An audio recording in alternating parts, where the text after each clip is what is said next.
Welcome, everybody. We are live at the Wisconsin speech. Donald Trump, another rally. We will see what he has to say. He's just now entering. Was super late. I guess there was weather or something. And so he's like at least over an hour late. And I was live streaming earlier, but then once we got the announcement he was going to be super late, I stopped live streaming so I could eat, got some Subway, and now I'm back. Good to be with you. I'm sure this speech is just going to be shocking, groundbreaking, things we've never heard before. What's up, Jared? I was in a really bad mood when I was live streaming this afternoon for some reason, but I'm in a good mood now. Could just have to do with my food consumption. Again, we're live. I don't think we've ever covered one of his speeches live. We've watched them back before, but not live like this. So what that means is I won't be pausing, obviously. I will be muting occasionally to talk if I have something to say, but it'll be more of just kind of unfiltered. So as I always say, just because I don't stop to fact check him doesn't mean he's not lying, because if I was stopping him every time there was something to correct, it would take way too long, multiple hours to get through a speech. But yeah, we gotta wait because I don't have to hear the song. Sometimes it copyrights that song that he's entering to. Oops. Thank you. Well, thank you very much, everyone.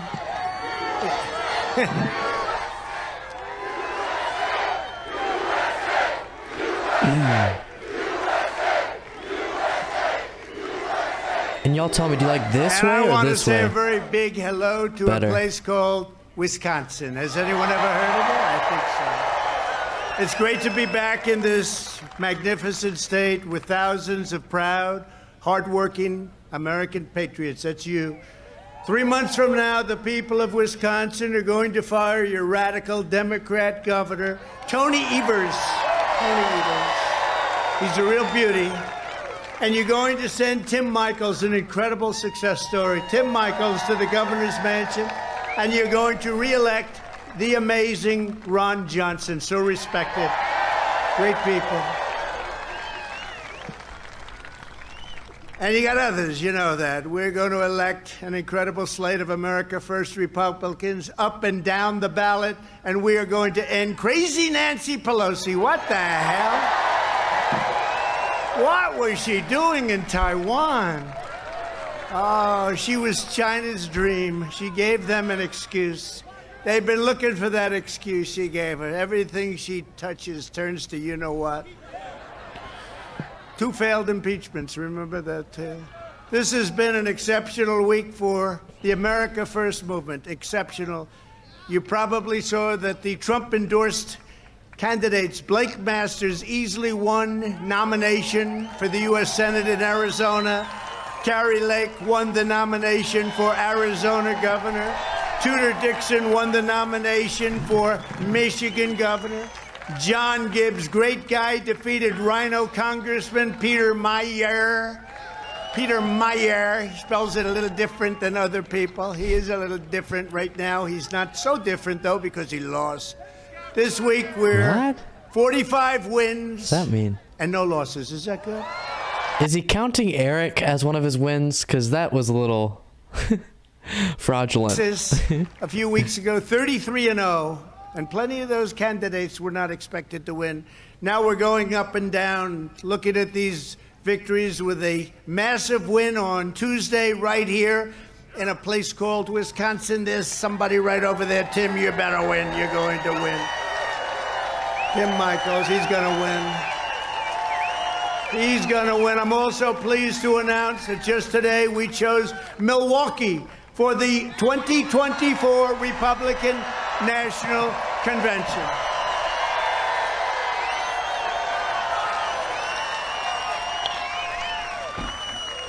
Just look at a big screen. How do I look from behind? Not bad. Not terrible.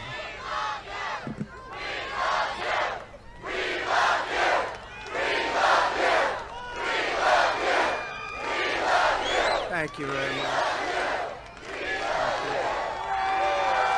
Thank you very much. Janelle, thank you. You could take the 5 worst presidents in American history and put them together, and they would not have done the damage Joe Biden has done to our country in less than 2 short years. The contrast between the Trump administration's amazing success, and we had amazing success, and Joe Biden's breathtaking failure could not be more stark. Let's take a look at some of the facts. Less than 2 years ago, when I was in office, gasoline for cars, $1.87 a gallon. And now it's $5, $6, $7, and even $8 a gallon. Just hit $8.25 in a place called California, $8.25, and you're going to be following along. We gave you the largest tax cuts and regulation cuts in American history, even larger than the Reagan tax cuts that once held the record. We broke it by a lot. The radical Democrats now intend to impose the biggest tax hike in American history, the exact opposite of what I did. And they are working feverishly to pile on more regulations at levels never seen before. You're going to have regulations like nobody's ever seen before. Mitch McConnell got taken for a ride by Joe Manchin and the group, and the great people of West Virginia, where I won by like 45 points or something, have been seriously hurt by these political antics. Joe Manchin has totally sold out West Virginia. What he's done to that state is disgraceful. It's interesting. They're starting to try to go all against Joe Manchin to nudge him away from supporting the one bill he's finally said he's going to support. Under the Trump administration, we had the greatest economy in the history of the world with no inflation, by the way. Biden created the worst inflation in 49 years, minimum 9.1%, but it's much higher than that, and it's going higher. It's costing families nearly $6,000 a year. We created 7 million new jobs, the lowest unemployment. We had the best numbers of any administration ever in our history for African Americans, Hispanic Americans, Asian Americans, women, men, young people without college diplomas, without high school diplomas, with PhDs from MIT, Harvard, the Wharton School of Finance. We had everybody covered, everybody covered. We had a record 164 million people working. That's far, far higher than it is today. You know that. We achieved the largest poverty reduction in over 50 years. We lifted 7 million people off food stamps, never happened before. And we lifted 10 million people off of welfare, never happened before.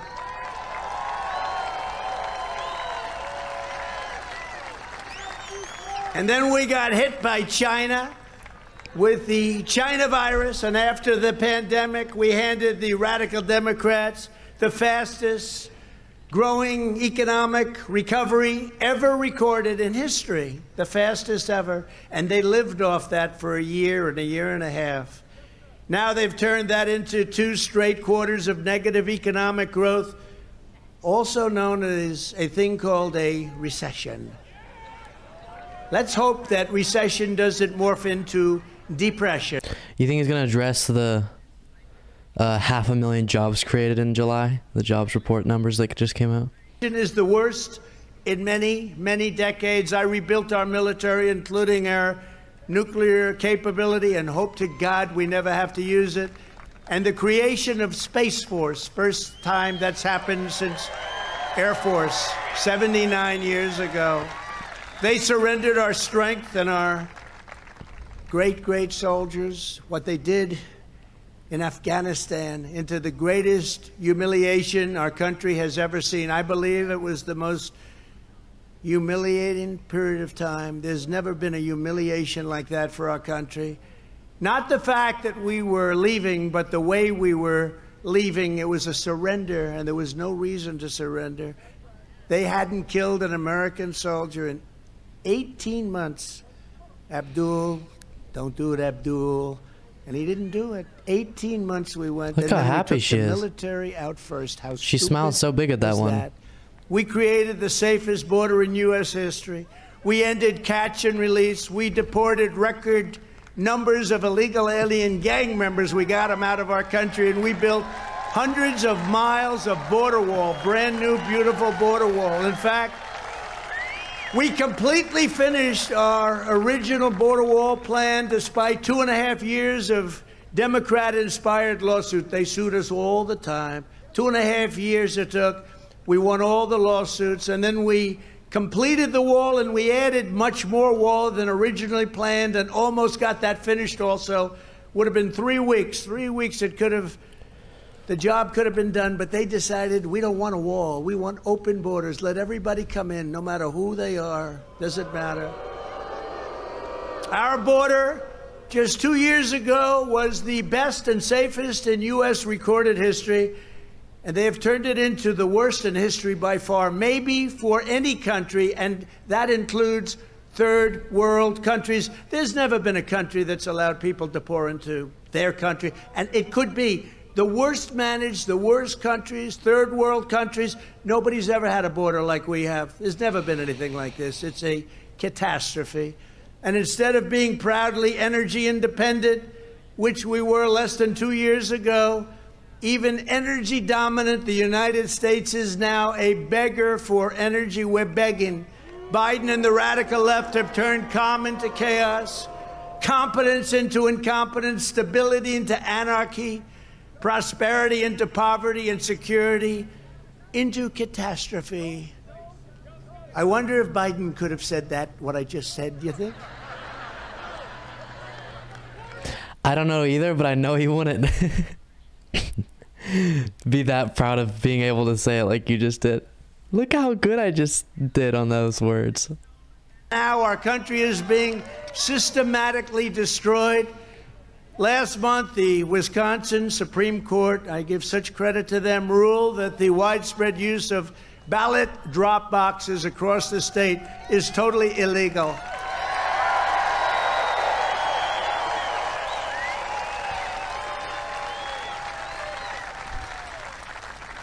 So you know what that means? That means they were obviously illegal in the 2020 election. Hundreds and hundreds of thousands of votes, and we were right there. We won this thing by a lot. We won this state by a lot. Just as I've said all along, the use of these unmanned, unsecured drop boxes was never authorized by the state legislature. By law, it has to be. Was never. They never got approval. But partisan radical Democrat officials simply took all those hundreds of thousands of votes. They took them anyway. They just had something happen in Arizona, as you saw. They ran out of ballots, but not for Democrats, for Republicans. They ran out of ballots almost immediately as the election was starting. They said, I'm sorry, we no longer have ballots for Republicans. We only have them. Now think of this. How did they get away with this one? But Kari Lake and Blake, they won it. Blake Masters, he's going to be great. They won it anyway. But how would you like to have that? Right at the beginning, I'm sorry, we have no longer, we just don't have, I'm sorry, we have no longer any Republican ballots. Democrats come right ahead. And then they say the elections are honest. We are. Obviously, none of what he's saying is true. Elections.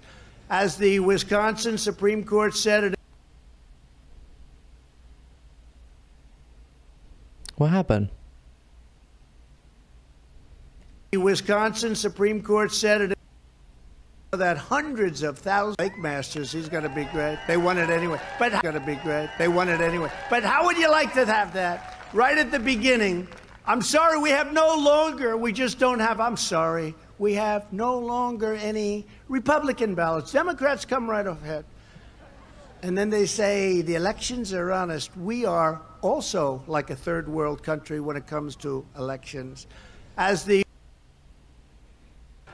And you know how they found out about it? The sons and daughters of parents were irate. I don't know what's happening with the feed. Comatose. My father was very ill. My father didn't vote. Oh, yes, he did. No, my father didn't vote. It's a horrible thing that took place. But fortunately, a gentleman, Justice Michael Gableman, put it very strongly in his report.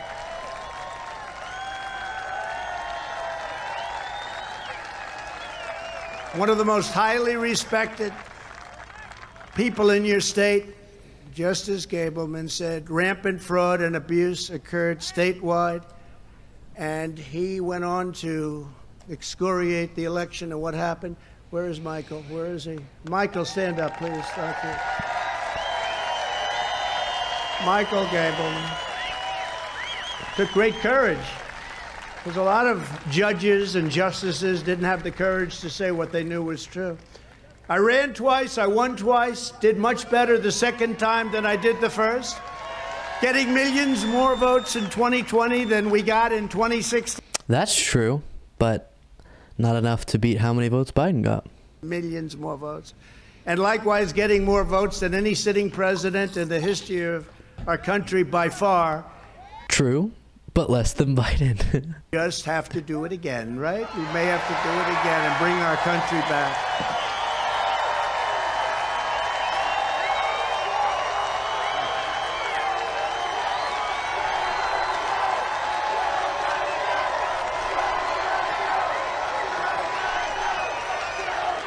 Thank you.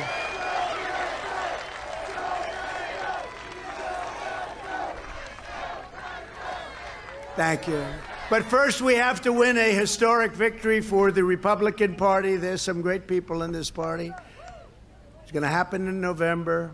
When we retake Congress, among our highest priorities must be to end the nightmare Joe Biden has created on our southern border. Millions and millions and millions of people pouring in unchecked. Nobody knows where they're from.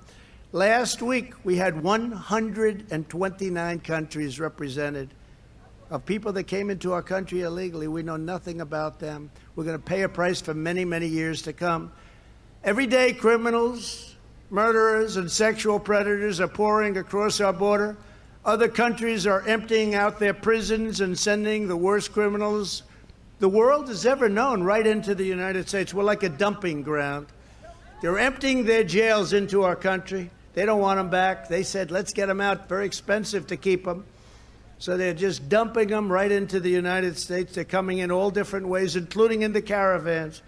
Just weeks ago, a savage, illegal alien criminal in Pennsylvania, already suspected of 2 prior stabbings, shot an innocent 76-year-old man in the back of the head while the man was out for his morning walk. Earlier this year, a MS-13 gang member, these are the worst of the worst, was sentenced for helping lure a teenage boy to a playground, beating him in the head, and brutally stabbing him 32 times to death.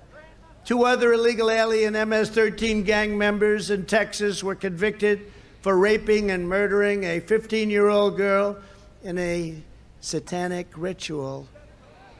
We sent MS-13 gang members out by the thousands 2 years ago. We sent them back to their countries or put them in prison. By the thousands. And I want to just thank the great patriots of ICE and the Border Patrol and the police generally. Law enforcement's been incredible in this country. They got to be allowed to do their job. The radical Democrats have turned our country into one giant sanctuary for dangerous criminal aliens. In the Republican Party, we believe our country should be a sanctuary for law-abiding citizens who love America. And if we're going to make America great again, our first task is to make America safe again. No crime. Right here in Milwaukee last year, murders reached an all-time high, and in 2022, homicides are up, listen to this, 38% from 1 year ago. Worst it's ever been. The worst it's ever been. And you can say that about many, almost all, almost every single Democrat run city in our country. Under a Republican Congress, we should... Did you say the homicide rate's worse than it's ever been? No. It might be high compared to recent years. It's not worse than it's ever been. That's silly. criminals behind bars and keep them behind bars. Leave our police alone. Let them do their job. Give them back their respect. They know what to do. We have to allow them to do it. Right? Tim knows. And instead of targeting Republicans, conservatives, Christians, and patriotic parents, the Biden administration should try going in and dismantling the street gangs and vicious criminal cartels that are dominating these Democrat-run cities. And instead of taking guns away from law-abiding Americans, we should try taking them away from the violent felons and career criminals for a change, enforcing existing statutes, they're existing, to get them in jail. Stop and frisk. Let's do it again. If you look at countries throughout the world, the only ones that don't have a drug problem, and they have none whatsoever, are those that institute the death penalty for drug dealers. Sounds tough, but I'm so tired of setting up blue ribbon committees composed of nice people, wonderful people, and they're not going to be successful in dealing with these savages. You know, when I was in China, I said to President Xi, I got along with him very well, but once COVID came, we did a great deal, actually, with them, trade deal, helped our farmers, our manufacturers. But I said to President Xi, maybe naively, do you have a drug problem in China? No. He looked at me like, what a stupid question. No, we don't. The drug problem they have is they send drugs to us. That's our problem. But they stopped doing it, very much so. But I said, President, do you have a drug problem? No, we don't. We don't. I said, wow, that's amazing. What do you attribute that to? Quick trial. I said, what's a quick trial? That means a quick trial. It means exactly. Oh gosh. One sec, y'all. Last time it updated. Lake Masters, he's going to be great. They won it anyway. But oh gosh. Lake Masters, he's going to be great. They won it anyway. But how would you like to have that right at the beginning? I'm sorry, we have no longer. We just don't have. I'm sorry. Glitch forward in just a second, like it did last time. This is on Rumble's end, not mine. Here we go. 1 second. Okay. Now. Trial. There we go. I said, what's a quick trial? That means a quick trial. It means exactly. Oh gosh, that's so irritating. Yeah, to those saying or earlier, Jared, something's weird. Like my streams are so inconsistent with when they show up on people's notifications and when they don't, and it makes a big difference on my end, obviously. So it's irritating. Gosh, well, let me reload it. There's bad weather in Wisconsin, so it could be caused from that. The wall. I got the Mexicans to give us 28,000. Okay.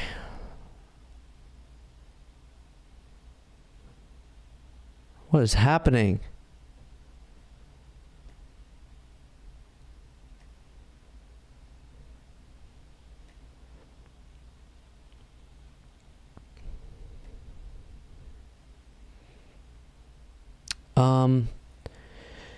Are y'all aware of a different?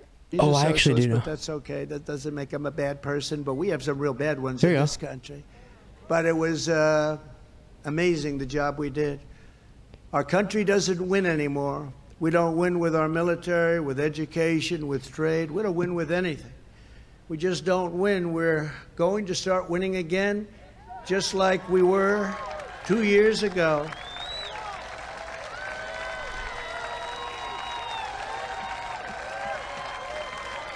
Right here in Wisconsin, we have some critically important elections coming up, starting with the primaries this Tuesday, August 9th. Got to get out, you got to vote. You have the opportunity to vote for true conservative warriors, starting with the next governor of Wisconsin, Tim Michels.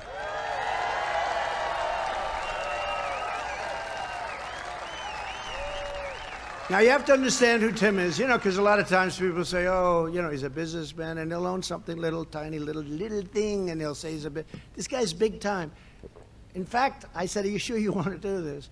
He builds massive tunnels and infrastructures and bidding like on the Lincoln Tunnel in New York, and he bores through earth, he bores through mountains. He's big stuff. He's one of the biggest employers in the state.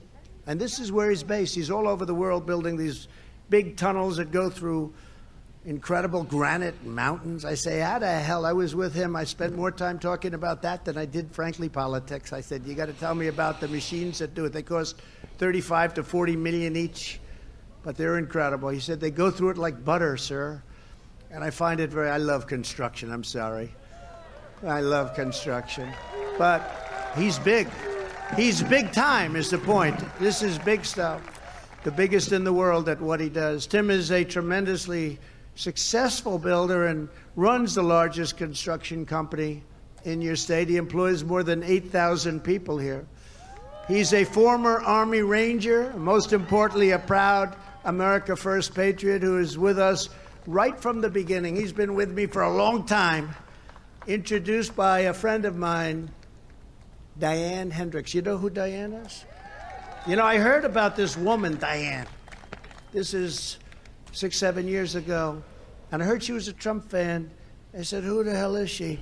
She owns some stores. I said, oh, big deal. She owns a store. Thousands of them.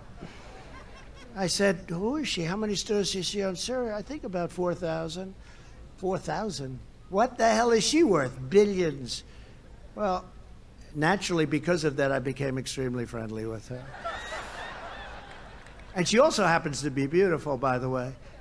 Now, I don't say that anymore, In the old days, I'd say beautiful. Today, I don't say that. I don't even notice that. But she is. She's a great woman. But she introduced me to Tim. She said, would you do us a favor? We need it so badly in the state. The state is getting hit from so many ways. We have this incompetent governor named Evers. You can't call him Evers, I guess. Evers. And we have somebody that's incredible. And, it takes a lot of courage to do what he's doing. It took courage to do what I'm doing, I can tell you. Tim, enjoy your life, Tim. But it takes a lot of courage. But he's the real deal. Under my administration, Tim served on my infrastructure task force. I can't think of a better guy than that. He's the biggest in the world. He helped us build the Keystone XL pipeline before Biden shut it down. Can you imagine that? And even gave the experts some real help on the border wall, showing them how to do it, how to get it done, because we built hundreds and hundreds of miles, and he was so helpful in explaining what to do and the best way to do it. As your governor, Tim will crack down on violent crime, and he won't play games. He will fight to lower soaring energy costs, create jobs, and guarantee free and fair election. Tim has always, the elections will be free and fair. Tim will always defend your Second Amendment, and he'll ensure that Wisconsin never closes schools or locks down businesses ever again. You were called lockdown state. You and the governor of Michigan, how about her? The only one she didn't lock down was her husband. It's true. He went boating. He would be boating in the middle of the lake. Nobody else was allowed, but he was boating. Oh, he paid a big price. Can you imagine that night when he came in, when he's front page on every paper, and he says, I'm sorry, darling. Don't you ever do that again. You're killing me. Tim's a... That's the tone of voice that I do with my impression of him whenever he does that little like da da da da da da da. Don't you ever do that again. That little thing that he does. Establishment, the rhinos, and the Washington swamp, and she's running a campaign. Don't you ever do that again. Complains about lobbyists, but her husband is one of the biggest lobbyists in a place called Madison. You know Madison. As lieutenant governor, she went to China begging for business from Chinese Communist Party. and the disastrous Wisconsin Election Commission. This commission is a disaster, was created on her watch. Oh, yeah. Most of all, Someone pointed out in the chat there's a person wearing an Arrest Fauci shirt. For what? For giving medical advice to the people in power? Like, even if you think that the pandemic was handled poorly and people shouldn't lock down and all those types of things, Fauci didn't have the power. He was advising people to do that. It's just so wild. Arrest a public health official for giving accurate public health advice or giving in the time what he thought to be accurate advice. It's wild. from the New York area, it was horrible. And I passed on the word that global warming will not stop us from going to Wisconsin.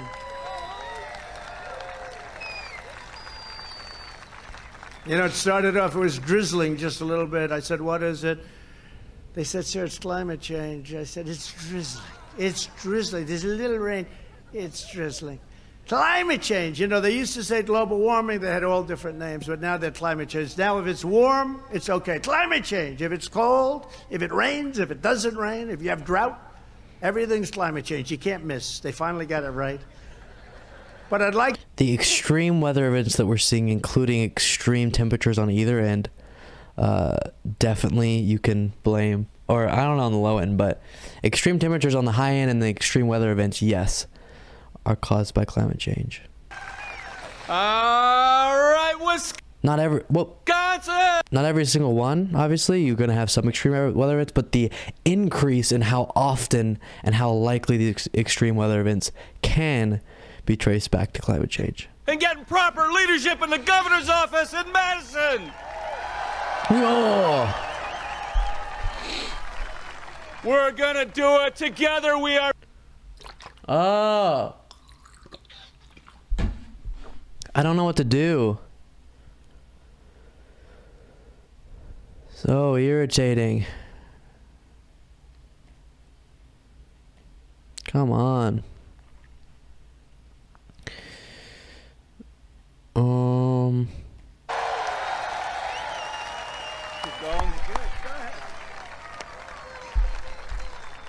I told you earlier, Barbara's brother, he's a cop, he's in law enforcement.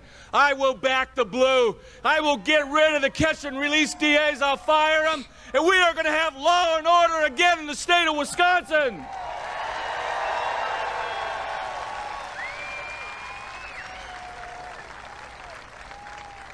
And the failing education that's happening here. Tony Evers, I told you hours ago, Tony Evers has been an educrat his entire career. If there's one thing in Wisconsin that should be going well, it's education.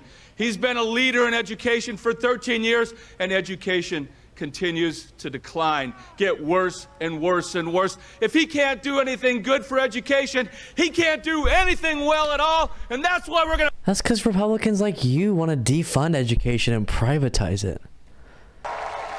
Obviously, I don't know who this exact guy is and what his stance is on education, but Republicans generally are doing that. I'm honored to be endorsed by President Trump. And boy, I wish he was president today.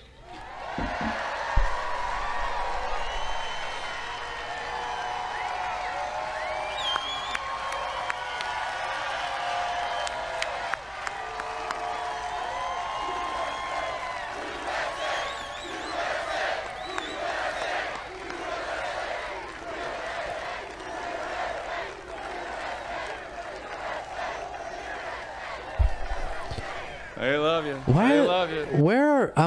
It's fine. I love that you guys are here, but where did all of these conservatives find me? I'm confused. Like, did y'all watch Pac-Man, or did the algorithm suggest me to you? It's kind of interesting. Weeks from COVID to Kenosha. Again, you're welcome. You're welcome to be here. Happy to hear your voices. I'm just curious. I would have been there on the first night, in the first hours, working with law enforcement, working with the National Guard. And those Antifa people, they would have known they weren't going to get away with it. Businesses in Wisconsin will never burn again.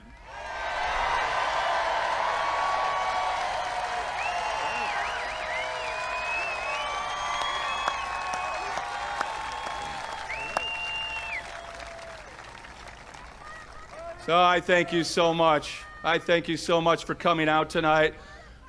But hey, what else is going on? What else would you rather be doing than be here with the 45th President of the United States, Donald J. Trump?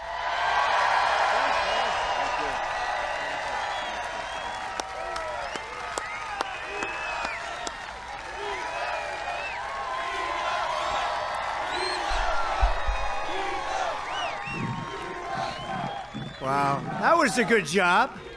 That was very good. Now, he's the real deal. You're getting the real deal. You're getting somebody that's at the top of the line, and you need it to bring your state back. Also here tonight is the next state representative from Wisconsin's 63rd District. And he's very, very important. We just did it in Arizona. We had a House member, let's call him. He's called, he was the boss, and we knocked him out. I think he got like 35 hours. We knocked him out big, and you have a similar problem right here. He was the Speaker of the House in Arizona. You happen to have the Speaker of the House over here. Isn't that interesting? And we had a very good candidate in Arizona, and we have an incredible candidate right here. He's worked on this for a long time. He's just hated to see what was happening. This is not the first time. He's been after this for a long time because he couldn't stand to look at what was happening to your state. Adam Steen is running to defeat your rhino Speaker of the House, Robin Vos. Despite undeniable evidence of rigging and fraud, Speaker Vos has taken no steps to hold the Wisconsin Election Commission accountable, clean up the voter rolls, or right any of the other terrible wrongs that were identified by Justice Gableman. He identified it all. In fact, Vos said, we won't let it happen again. Well, what about 2020? They won't let it happen again. In other words, it was okay to cheat in 2020, but we won't let it happen again. He will let it happen again, but you know that. He even strongly supports unsecured drop boxes. They're totally unsecured. He also wants to have you pay a gas tax and create very expensive toll roads all over your state where you can pay tolls every time you go someplace. It would be devastating for low and middle income families, and that's why we need to fire Robin Vos and replace him with Adam Steen. Got to make sure that happens. Very important race. Adam is also endorsed by Representative Janelle Brandtjen, who is a winner. Janelle, stand up, Janelle. She's so incredible. What a great, brave woman she is, because Vos has blocked all of her efforts to secure the state's elections. He just blocks them. A lot of people think he's a Democrat, actually. Adam is a true patriot, on the other hand, devoted to making America great again. So we're joined as well. Adam, I want to just thank you. Where is Adam? Where is Adam? Man, what a job. Thank you, Adam. Look at this family. I don't believe it. That's like from a picture. If I ever need you or anything to promote a hotel, I want to use that family. They're perfect. Put them right on the... Look at this family. Wow. So, Adam, good luck. Good luck. We're with you all the way. I hope you can knock him out. He's been there a long time. He's been there a long time and not done anything. Thank you very much. Enjoy it. We're also joined by the next congressman from Wisconsin's 3rd Congressional District, Derek Van Orden. Where is Derek? Great job, Derek. You are doing fantastically. I'm hearing about it.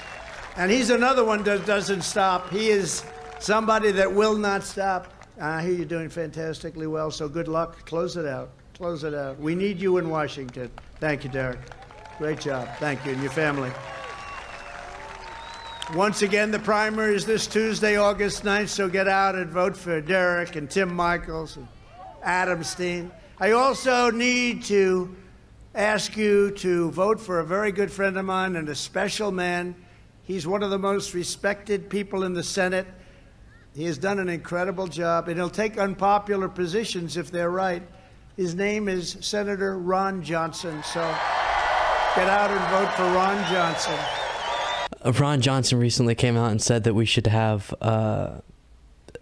entitlement programs like Social Security, Medicare be changed to kind of normal programs that have to keep being readdressed by Congress, which would pretty much make it much, much more likely that we lose those or lose significant parts of them. So I say Republicans run on that, taking away Social Security. And he was very instrumental Make it quite easy for the Democrats to win. in the convention to Milwaukee. So, good job. A lot of people wanted that convention. It's going to bring in $250 million, Diane, right? So that's a lot. $250 million is not bad. And Reince, won more races actually than any RNC chairman in history. He's a very good guy and loves your state. Can't keep him away.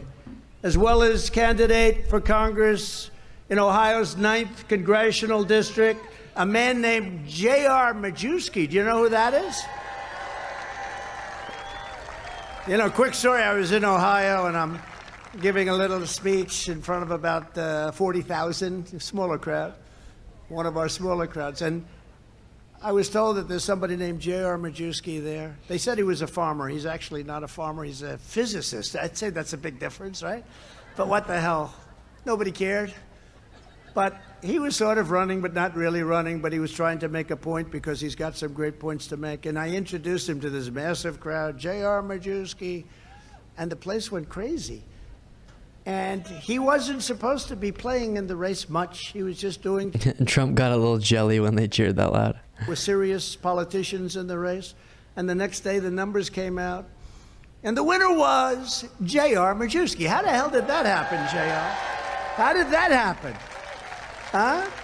Well, we love you, man. And he'd go out to these big fields and he'd carve the name Trump. And I was flying into Ohio once. I said, look at this in a wheat field. The name Trump. The letters were about 60 feet high. I was 30,000 feet up, and I said, look, there's Trump. Who did that? It was J.R. Majewski. Right?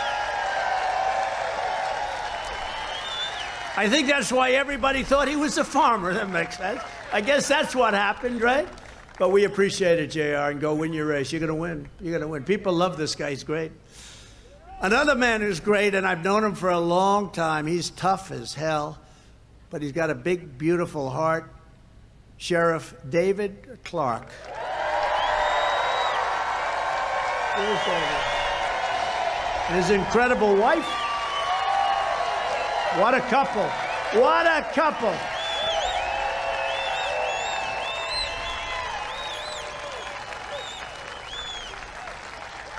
What a couple and what a sheriff. Thank you very much. Haven't seen him in a couple of years. You look even better than you did 3 years ago.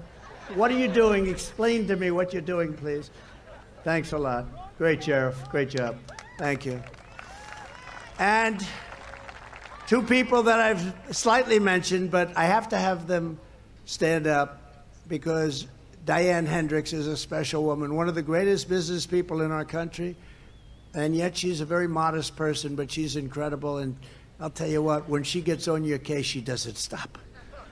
That phone can ring 30 times. I'll call her right back. She wants it now, sir. She is tough and she's smart and she loves your state. And she was really responsible, along with Reince and a few others, for getting the big convention here instead of to a lot of other places that wanted it. So if you don't mind, Diane, please stand up. Diane Hendricks. Thank you, Diane. And again, Justice Michael Gableman, for the job that you've done and the incredible strength that you've shown.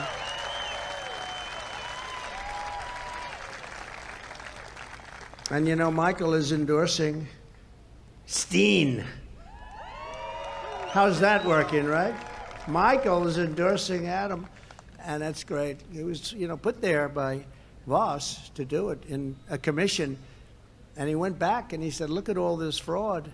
And Voss wanted nothing to do with it. It's just a terrible thing. So I want to thank you, Michael, for being here, but I want to thank you much more importantly for the job that you've done. That's an incredible report you put out, and it's a very sad report, actually, very sad. Hundreds of thousands of votes and the fraud and abuse, but we appreciate it. Everybody here appreciates. Michael Gableman. Thank you, Justice. Over 4 incredible years, we achieved more for the great state of Wisconsin than any other president, and much more than anyone thought even possible. We ended the disaster known as NAFTA. What a disaster. The worst trade deal ever made, and replaced it with the USMCA, the best trade deal ever made for our country. A massive win for Wisconsin dairy farmers, and all of those dairy farmers, they like Trump a lot all over the country. But it's a great, and I will tell you, it's Mexico and Canada, you know that, and they want to renegotiate the deal. Isn't that a good feeling? They want to renegotiate. I hope they don't do it, but unfortunately, this administration is already starting to try and renegotiate the deal to make it better for them. They had us for many years in this NAFTA deal. It was horrible. Nobody wanted to renegotiate it then, but now they want to renegotiate. Don't do it. To defend Wisconsin workers, I withdrew from the terrible Trans-Pacific Partnership, would have ruined your manufacturing businesses. And I imposed strict tariffs on foreign aluminum and steel, and it saved our steel industry, and it saved our aluminum industry. And now I hear Biden wants to take the tariffs off of China. I took in hundreds of billions of dollars from China. We never got 10 cents. Not one president took in 10 cents from China. I took in hundreds of billions of dollars, and now they want to stop. They want to not charge China. When the left-wing mobs came out to sack the city of Kenosha 2 years ago this month, you remember I was here. I sent the National Guard, and we saved the city from total destruction. They would have destroyed this city. That's why I have a very strong feeling for Kenosha. It was a great success, and the Guard did a fantastic job. And if I had to wait for the governor, forget it. It would have been a long wait. And as part of my administration's colossal rebuilding of the U.S. military, we delivered major contracts for Wisconsin workers to build brand new warships, helping save the historic shipyard, Marinette Marine. You know that, right? And they're beautiful. They're beautiful.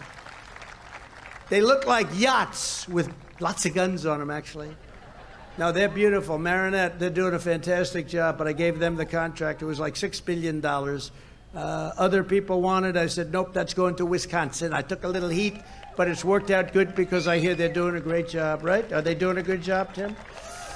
We fought for Wisconsin, and we won for Wisconsin, and with a big victory for Republicans this November, we will fight and win for Wisconsin once again and win like never before. One of the first things we'll do is to stand up for parents' rights. Can you believe I have to even say that? Because the Democrats are. Can you believe how stupid does that sound? We're going to stand up for parents' rights. They're standing against parents. Who would think that this would be a part of a platform? We are going to stand up for the parents. It's crazy. What's happening in this world and to our country is just crazy. It's time to finally and completely smash the radical left's corrupt educational cartel. Whoa. Our children are captives Cartel. to unhinged Marxist educators. Where do they come from? Who are pushing inappropriate sexual, racial, and political material on our children from the youngest possible age. And the parents are sitting home thinking your children are being beautifully educated, and they're listening to these Marxists and these crazy people. At long last, every parent in America must be empowered to opt out of this indoctrination and send their child to the public, private, charter, religious, or homeschool of their choice. Have to be able to do it. In addition, we will get critical race theory, a disaster, out of our schools, out of our military. I already took it out of our military, our schools. They put it back immediately, first day in office, and out of every part of our federal, state, and local governments. I had it gone. And when the election results came in, the first thing they did was put it back in. Disgraceful. We did win by a lot. Y'all remember Biden's teach critical race theory in schools executive order? No, nothing changed. No, can you believe it? Men are, you know the stories of the swimmer. Should I tell it? You probably heard it. Should I or not? So we have this young female swimmer, great. Really great. She's a champion, and she wants to break the United States record. Okay, while he's telling this story,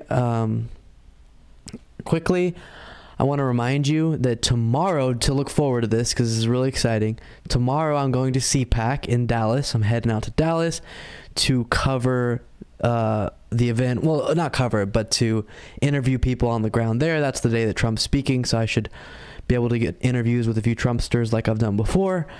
So if you have any questions you want me to ask them, send me an email, lukebeasleyofficial@gmail.com, if you want me to ask Trump supporters a particular question, lukebeasleyofficial@gmail.com, and I will definitely ask them. Again, lukebeasleyofficial@gmail.com, questions to ask on the ground with those interviews that I'm doing. I mean, she looks to her right over here, right next to her, there's this giant person. And she didn't really know who it was. And he was just given the Female Athlete of the Year, by the way. Did you know that? No, think of this. Is our country going to hell or what? Okay.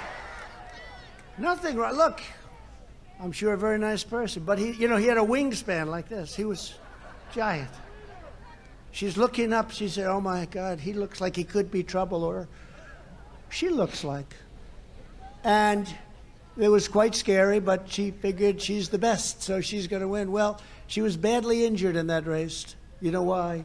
Windburn. He went by her so fast that she got tremendous windburn. She's still trying to recover, actually. And she didn't break the record, but he did. He won by 38 seconds. Not 1/8 of it. She wanted to win by 1/8 of a second. Now, this is really doing harm to the women's movement. This is a ridiculous thing. The best of all, though, is the weightlifter. You heard about the weightlifter. So, a woman weightlifter, I think it was 208. We got a heated argument going on in chat. Let's see if I can get chat on screen. Whoops. Which one's my... Wait. There we go. Here, let me change the text here. Trump speech, Wisconsin. Oh my gosh, yikes. Wisconsin. There we go. We've heard this story a million times. That's why I'm muting it. Plus, I'm a little bit entertained by the argument going on in the chat. But don't be mean. Like, we're all Americans here, even if we have different ideas. Anyways. Oops. Right over the weights, and she lifted him up. Got him up to here. And then... Oh! Oh!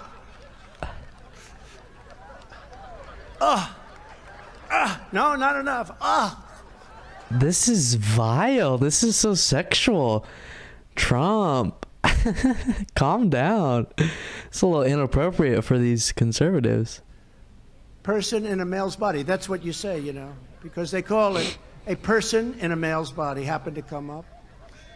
And they said, "Have you lifted before?" He said, "Not much. I don't know too much about it." And he stood over the weights. He looked. He wins. He could have lifted another 200 pounds. The weird thing is, Trump was like trying to pretend he was going to be a pro-LGBTQ president when he started. Do y'all remember that?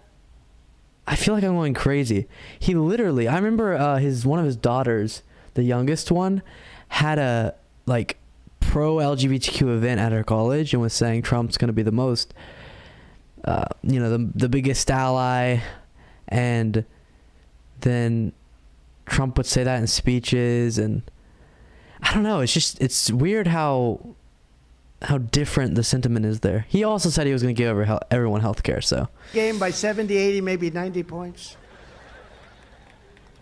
It's crazy. What they're doing to women's sports is a disgrace. It's a disgrace. And it's very unfair to a thing called the women's movement, because I'm a big believer in the women's movement, and it's a very unfair thing. So whether it's politically appropriate or not, I'll say it, it's a disgrace what they're doing. How stupid is it? No teacher should ever be allowed to teach. Trump is not a libertarian, Jimbo. I'm sorry, my man. He blew up the deficit. A libertarian is supposed to make the government smaller, not just cut taxes, even though that would be one of the things I do. To believe, you know, when you're up here and you're doing this and you're looking at different notes and you're going, and I mean, who would think that we'd be talking about this? Let's say 10 years ago, 6, 7 years ago. Who would ever believe we're even talking about this? When Republicans retake Congress, they also need to crack down hard on Big Pharma for giving puberty blockers and other dangerous drugs to mutilate our youth. Puberty blockers. Do you think we'd be talking about puberty blockers 7, 8, 9 years ago? We will save our kids, and every federal bureaucrat who is complicit in this travesty needs to immediately be fired. You're fired. You got to be fired or worse. Another one of the highest priorities for the Republican Congress will be to stop left-wing censorship and restore free speech in America. We don't have free speech. We don't have it. Thank you so much, Tony, for the super chat. You're amazing. Out now and sign up for Truth Social. We're getting the word out. It's amazing. It's hot, and it's much, much, much better than Twitter. Twitter's suffering greatly lately. Do you notice that? Isn't that too bad? The radical left Democrat Party is not a 50% party within our country.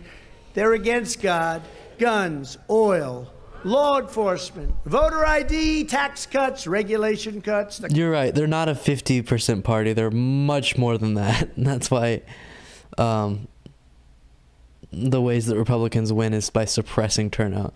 If a lot of people voted, high percentages, then Democrats would do a lot better. Years to fighting for us against foreign countries, we wouldn't be ripped off by every country in the world. Everywhere the Republican Party has the chance, we must pass critical election integrity reforms, including universal voter ID, citizenship confirmation. Can you believe that? We want to prove that you're a citizen. They don't want to allow that. We want to get rid of fake drop boxes. They're a fake. You know, if you're a citizen and you want to contribute to your local congressman or senator, if you as a husband and wife give more than $5,600, they put you in jail. And yet, Zuckerbucks gave 500, I guess, million. 417 they have no idea. But think of it. If you give $200 too much, they put you in jail. This guy gave, they say, $417 million. Zuckerberg. No, but how sick is it? And that money's being spread all over the place. It's a disgrace. Just and it's smeared focused all on over Democrat people. areas. You know, they put a little bit in Republican areas so they can say we did both, but they didn't. It's a disgrace. No private money pouring into local election offices should be allowed, and ultimately we need same-day voting with only paper ballots. That's what we need. Only paper ballots. So France just had an election. You know, it's a country, big country. 35 million people voted. It was paper ballots, and it was a same-day election. One day, 10 o'clock in the evening, you listen to the results. And my friend Macron won, and a young lady lost, and she wasn't complaining. She lost. But they had paper ballots, and they had same-day voting. And you don't use mail-in ballots except for people that are very sick or military that's very far away. Otherwise, they vote here. And we would have great elections once again, and elections that we could count on.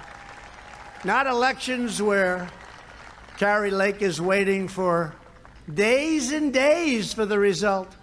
We have an election going on in the state of Washington, a congressional election. They think they should have the result over the next few days. Think of it. It's a relatively small number of people, and it's going to be weeks. And they have no idea. And you know, when it takes that long, what's happening behind the scenes? We're just 3 months away from the most important midterm election in American history, and we need a landslide so big that the radical left cannot rig it or steal it. I am just so much of me is invested now. I want the Democrats to win so bad in the midterms, but it's unfortunate because I know even if they do, the Republicans aren't going to take a lesson from it and think like, what did we do wrong? Maybe we shouldn't be so aggressive on like taking women's rights away in regard to abortion and stuff like that. They're just going to claim it was stolen, you know? It's so unfortunate. Because I think now there's a chance Democrats could win. Our magnificent White House. We're going to take it back. But first, we have to secure a massive victory for Tim Michels in this primary. So go get your friends, go get your family, and go get out to vote. That's going to be a very important election. So, Tim, good luck, right? Go and get them. Together, we will fight for more jobs for Wisconsin families, fair trade for Wisconsin workers, and more Wisconsin factories forging more products stamped with that beautiful phrase, made in the USA. We will shut down Biden's border disaster, reinstitute our strong Remain in Mexico policy, strengthen the patriots of ICE and Border Patrol. We will again end catch and release, one of the dumbest programs ever. We will end chain migration. We will end the visa lottery, and we will clamp down on illegal immigration, just like we did less than 2 years ago when we set record lows on illegal immigration and drugs. We will stop the crime wave in Democrat-run cities. We will give our police the power they need and the respect they deserve. And we will not take immunity protection away from our police. We will restore law and order in America. We will hold China accountable for unleashing the virus upon the world. We will protect innocent life. We will defend our Constitution. We will defend our totally under siege Second Amendment. It's under siege. They want to take your guns away. The bad guys can have guns because they're not giving them up. So the bad guys will have the guns. Did Jimbo just say Putin is better than Justin Trudeau? Okay, you don't have to like Justin Trudeau, but you can recognize that Putin is way worse. What are you talking about? Did Justin Trudeau just invade a country, Jimbo? Our history, and to always respect our great American flag. And in conclusion, our MAGA movement, the greatest movement of all times in this country and in many other countries, no matter where you go. It's the greatest political movement of all time, probably the greatest movement of all time. And you know, the fake news is back there, a lot of them. They never even question me on it. You know, if I say something that's slightly off Diane, they say, oh, that was... They've never questioned. I say it's the greatest political movement of all time. No, Harold, I'm not admitting they're babies. I'm saying if whoever said that in the chat wants to say that it's not a woman's right to kill a baby, I'm like, I agree with you. And having an abortion is not killing a baby. That's the point that I'm making. Beings like right after conception are not babies. Apologies to those who think they are. That he may very well be right. We had a Russia scam that was covered religiously by the media, even though they knew it was fake news. They knew it. They knew it all. It all came out. It turned out to be a concocted fairy tale made up by crooked Hillary Clinton, the Democrats, and a sleazeball writer named Christopher Steele, and a coordinated effort with, of all places, you know who they worked with? Russia. They worked with Russia. You believe Russia. this could only happen to me. Then I had impeachment hoax number 1, impeachment hoax number 2, and the Mueller investigation resulting in a verdict after 2 years of no collusion. Yeah, it sounds like your administration was a mess, my man. Who has been through anything like this? Seriously. Certainly no politician and definitely no president All of this while I was doing so much as president, including creating the most secure border in American history, record tax and regulatory cuts, $1.87 gasoline, no inflation, low interest rates, record growth in real wages, greatest economy in history, rebuilding our entire military, the historic Abraham Accords, bringing peace to the Middle East, Jerusalem, the capital of Israel, and so much more. Now we have the January 6th unselected. I think he was supposed to say we moved the embassy to Jerusalem, but he just went Jerusalem, the capital of Israel. Good job. Very same people who perpetrated the lies that I was an agent of Russia, like Shifty Adam Schiff, Watermelon Head, and others, He does have a who watermelon are head. standing I'll give him before that. the same microphones that they have for the last 5 years and doing the exact same thing with January 6th as they did with all the previous assaults on our country and on my family. They assaulted my family. Think of it. Adam Schiff made up, along with Crooked Hillary and others, they made up the Russia hoax. And then I watched Adam Schiff stand at the microphones, so sanctimonious, and say, Donald Trump Jr.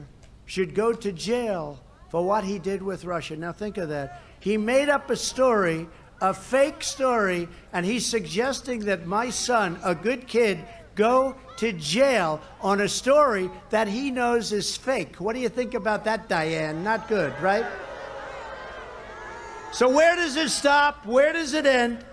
It probably doesn't, probably not stop, because despite outside dangers, we have great outside dangers with China and Russia. And if we're not careful, we're going to end up in World War III, I can tell you that, because we're not handling anything right. Our biggest threat remains the sick, sinister, and evil people from within our country, the same people that we're talking about. Never forget, everything this corrupt establishment is doing to me is all about preserving their power and control over the American people, you. They want to damage me in any form so I can no longer represent the hardworking citizens of our country. And based on the poll numbers, they're going to have to start doing it, because we're leading everybody, Republicans and Democrats. So I guess that's their only option. And the fake news media, these people right back there, a lot of them, is totally complicit in what's happening. If I renounce my beliefs, if I agreed to stay silent, if I stayed home, or if I stayed in my basement like Joe Biden did, the persecution would stop immediately. That's what they want me to do, and it would. Jimbo, will you come on when this is done and we can talk about that? I don't know if I can explain in typing in the chat. Of our country, I love them so much.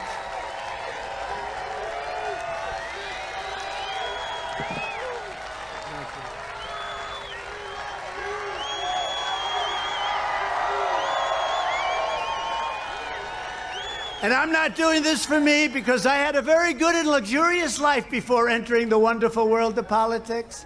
I'm doing this for you, and it's my honor to do it. Because if I don't do it, I believe our nation is doomed to become another Venezuela, or become another Soviet Union, or become a very large-scale version of Cuba, where all is lost and there is no hope whatsoever. No matter how big or powerful the corrupt radicals we are fighting against may be, you must never forget, this nation does not belong to them. This nation belongs to you. Belongs to you. This is your home. This is your heritage. And our American liberty is your God-given right.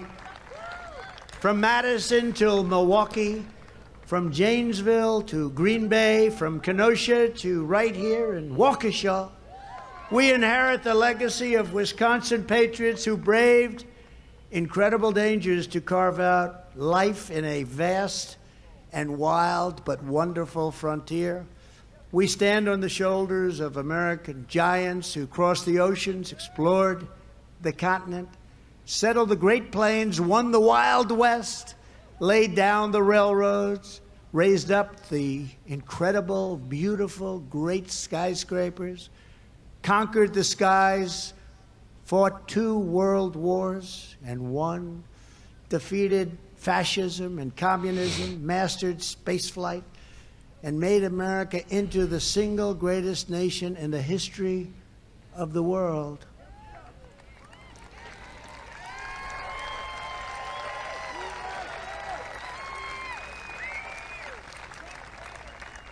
But now we are a nation in decline.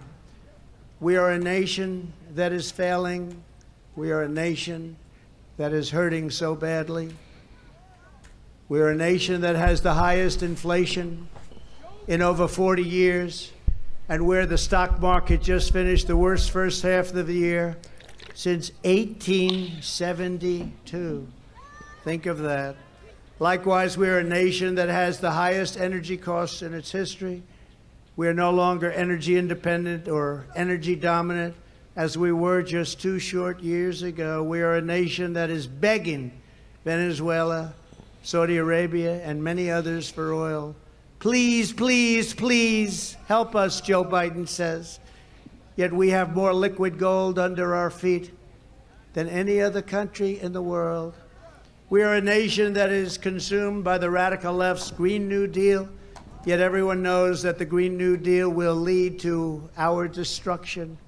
We are a nation that surrendered in Afghanistan, leaving behind dead soldiers, American citizens, and $85 billion worth of the finest military equipment anywhere in the world. We are a nation that allowed Russia to devastate a country, Ukraine, killing hundreds of thousands of people, and it will only get worse. It would never have happened with me as your commander-in-chief.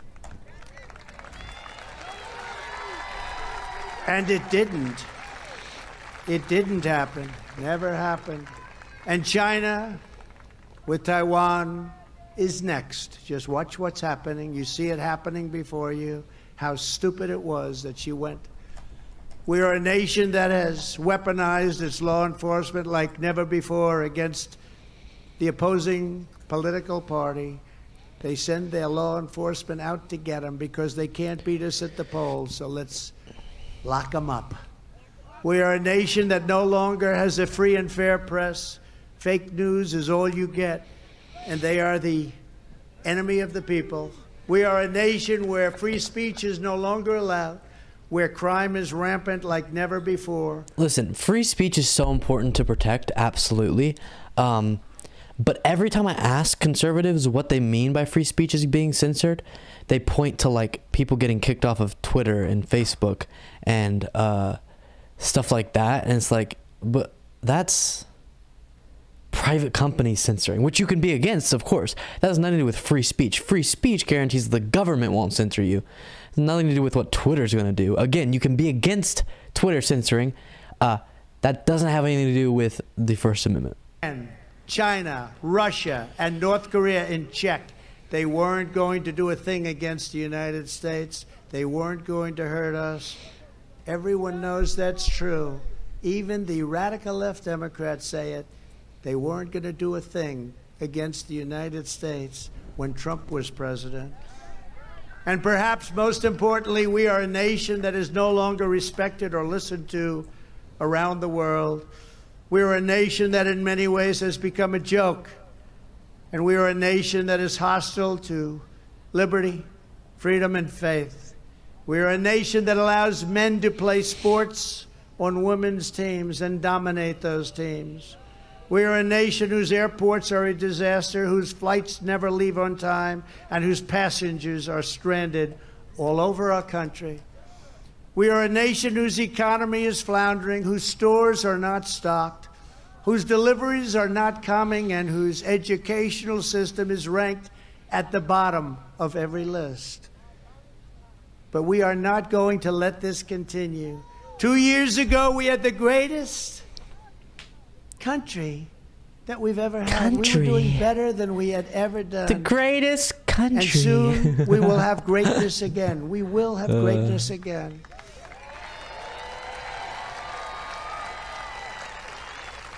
It was hardworking patriots like you who built this country, and it is hardworking patriots like you who are going to save our country. We will stand up to the radical left lunatics and rhinos, and we will fight for America like no one has ever fought before. There is no mountain we cannot climb. There is no summit we cannot reach. There is no challenge we cannot meet. There is no Amen. victory we cannot have. We will not bend. We will not break. We will not yield. We will never give in. We will never give up. We will never, ever, ever back down. As long as we are confident and united, the tyrants we are fighting do not stand even a little chance. Because we are Americans, and Americans kneel to God and to God alone.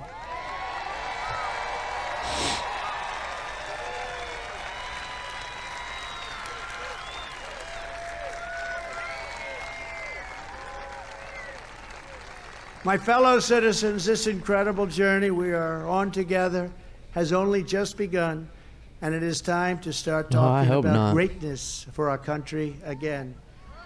We are one movement, one people, one family, and one glorious American nation.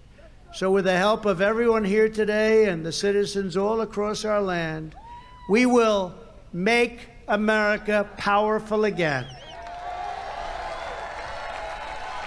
We will make America wealthy again. We will make America strong again. We will make America proud again. We will make America safe again. And we will make America great again. Thank you, Wisconsin. Thank you very much. All right, that's that. Donald Trump speaking in Wisconsin. Same stuff. Yeah, pretty cut and paste. Let's see. Why should the U.S. get involved? You all understand how much money we send to Ukraine when people are homeless and struggling here in the U.S. I would love to respond to that point. Here is my Discord username. There you go. Feel free to add me on Discord and we can discuss. It will be delightful. If you're going to say points, or if you're going to talk in my chat, try to have a point, please. That's meaningful and worth putting in there. Thank you very much. Alrighty. I am waiting for you to add me on Discord, Jimbo, and we will get this debate / good faith conversation on the road. Until then, let me get something else for you guys to watch. Aw, Patrick, thank you. Wait. Why are you saying Trump and then me? I would not like to be in the same supportive message as Trump.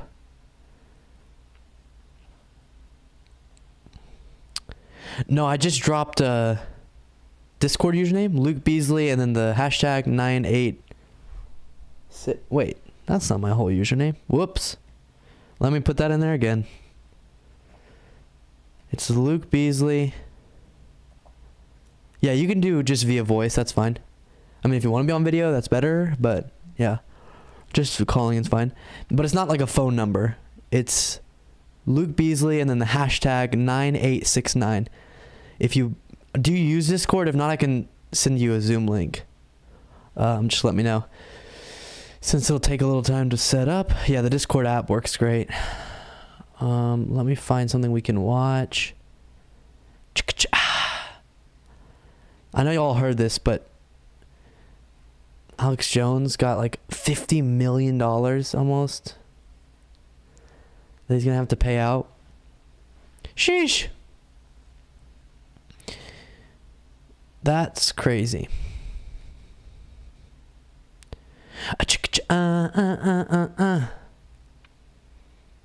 I got a bunch of energy randomly. Hurry! Jimbo, we're all waiting on you. Unless you don't use Discord, then just please tell me quickly. I know there's a delay between this and chat. His dopes in the cult are not critical thinkers. I would tend to agree with you.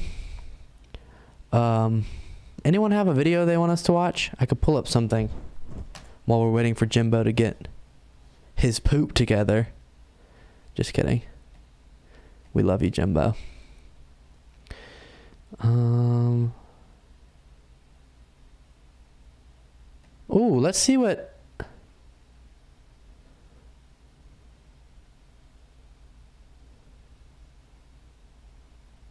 Okay, yeah. So I send you the username. Drop it in again. Please add me on Discord, and then we will talk. And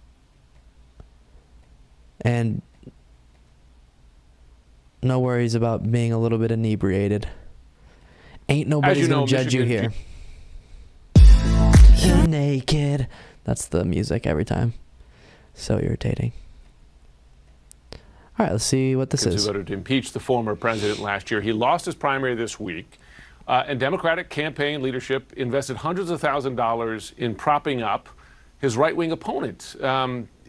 You've seen this strategy in other races around the country, and whether that was the decisive factor, we don't know, but a lot of those candidates end up winning their primaries. Is it acceptable for Democrats to be boosting election deniers among Republican candidates in primaries? Well, I wouldn't be doing it in my race. I've never done things like that, but I think you've seen this kind of behavior on both sides of the aisle. We've seen Republicans messing around as well. What I'd like to see through all of this, I don't care if you're a Democrat or a Republican, and I think that's why you're seeing Democrats doing it too, because Republicans have been doing it. I'd like to see better campaign finance laws that basically and end Citizens United and all this dark money and outside money and make people responsible for the ads they're running themselves. As you know, Michigan GOP Congressman. Yeah. See? So when I prep stories, I get a lot of stuff from Mediaite. Just so it, because they always put it with like a video or something. So for stories for you guys, it's more entertaining if I have like a piece of media along with it. And so I'll go to Mediaite, and every time I'm waiting, to watch the video that they've attached to it, it plays that little ad. And now even that little tiny part that I have to listen to before I skip the ad will get stuck in my head.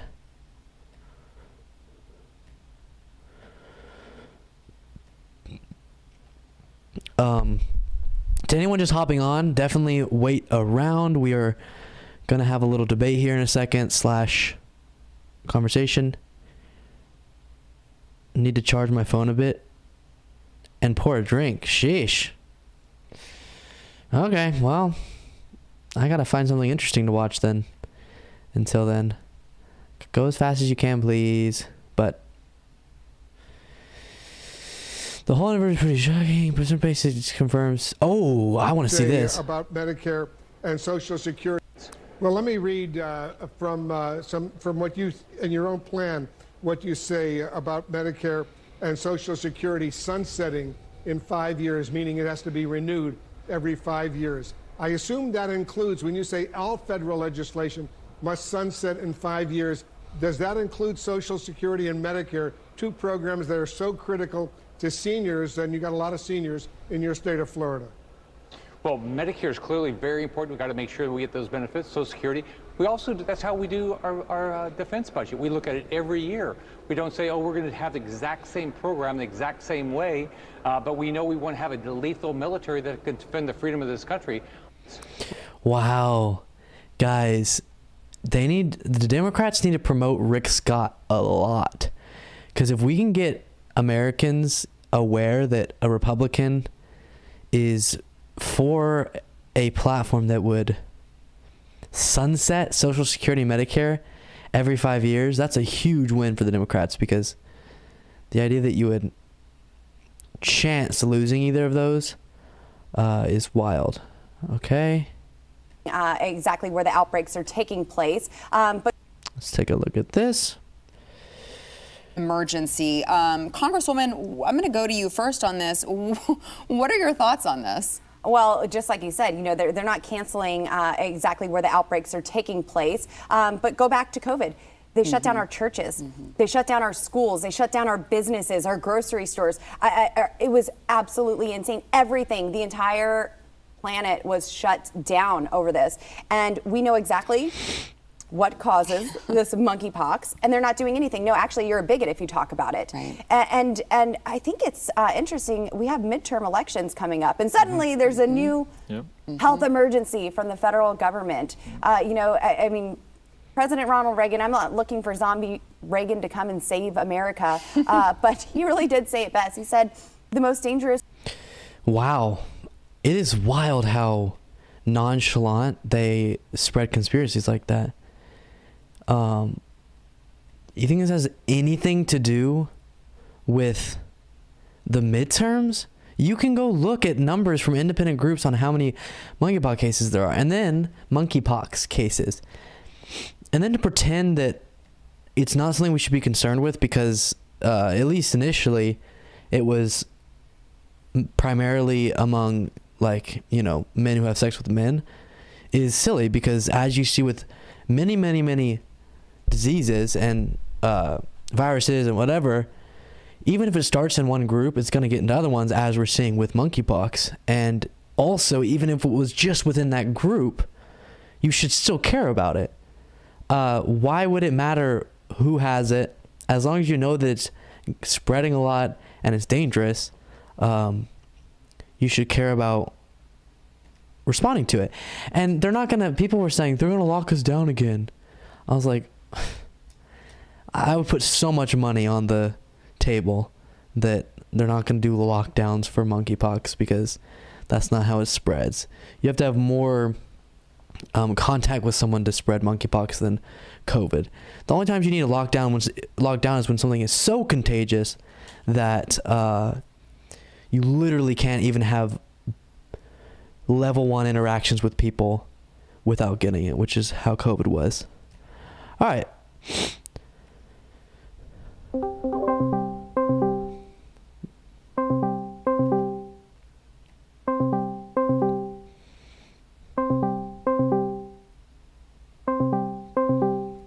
Okay. Call me back when you're ready. We will watch this in the meantime. Everyone who's hopping on right now, we're just waiting for to have a nice, good faith debate. Waiting for him to call in, but watching stuff in the meantime. Recession. That's not really what matters. Here we go.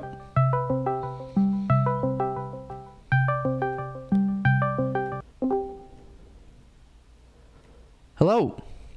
Hey, Luke, how are you? I'm fantastic. How about you? Is your name Jimbo? No, it's not just an alias, but Gotcha. Hey man, I appreciate you reaching out, and like I said in the chat, it's great that you're covering this because a lot of left wingers or liberals, so to speak, won't even mention Trump or other than a bad name and not even show this stuff. So, I said, I do appreciate that, and I like how you're not overly aggressive with your commentary against it. But anyway. So we can talk about whatever you want, really. But yeah, so I saw you putting in the chat a bunch of stuff about Russia and Ukraine, and it seemed like you were kind of contesting the sentiment of being super supportive towards Ukraine and feeling like this is a huge violation of international law and Putin's super in the wrong and stuff like that. So you want to kind of give a little bit of your thoughts on why you believe that? I think you might have it backwards, but yeah, I think I know what you mean.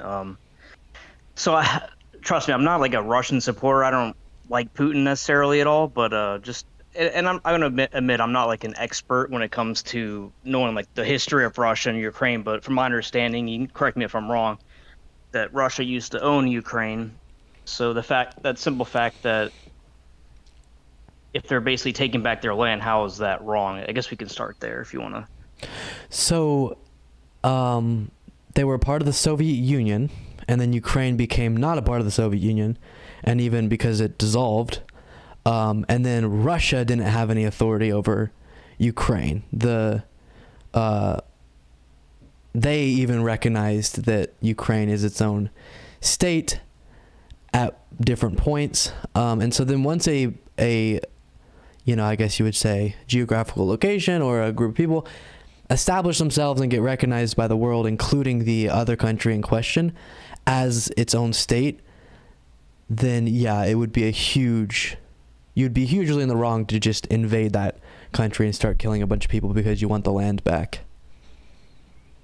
Yeah, no, I get that. Like, and I'm not like a staunch like support. Like, I'm not like overly one way or the other, but it just in my opinion, just seeing it, everything from what I've heard and read, and not just looking at like the mainstream stuff you see, it just seems like, I guess to put an example would be like, what if we used to own Canada, for example, the United States used to own Canada, and then they broke away, they're separate country, and then we invade later on. I guess technically you could say that's wrong, but like if you look at the history of like just like countries in general, like, I mean, invading other countries is just it's just natural.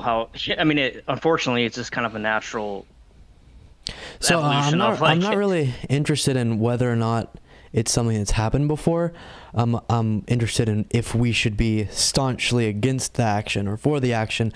Yeah. So, like, for example, would you be okay if Mexico invaded Texas? Because Texas used to be a part of Mexico? No, of course not. But then, we have our own right to defend our land. And so does Ukraine. Yeah, so does Ukraine. But, like, the one thing I don't agree with is why we need to be sending them funding. And, like, I guess the bigger picture, in my opinion, is, like, so Russia has never joined the EU. And I guess Ukraine hasn't either, but Ukraine has threatened to join the EU. Mm-hmm.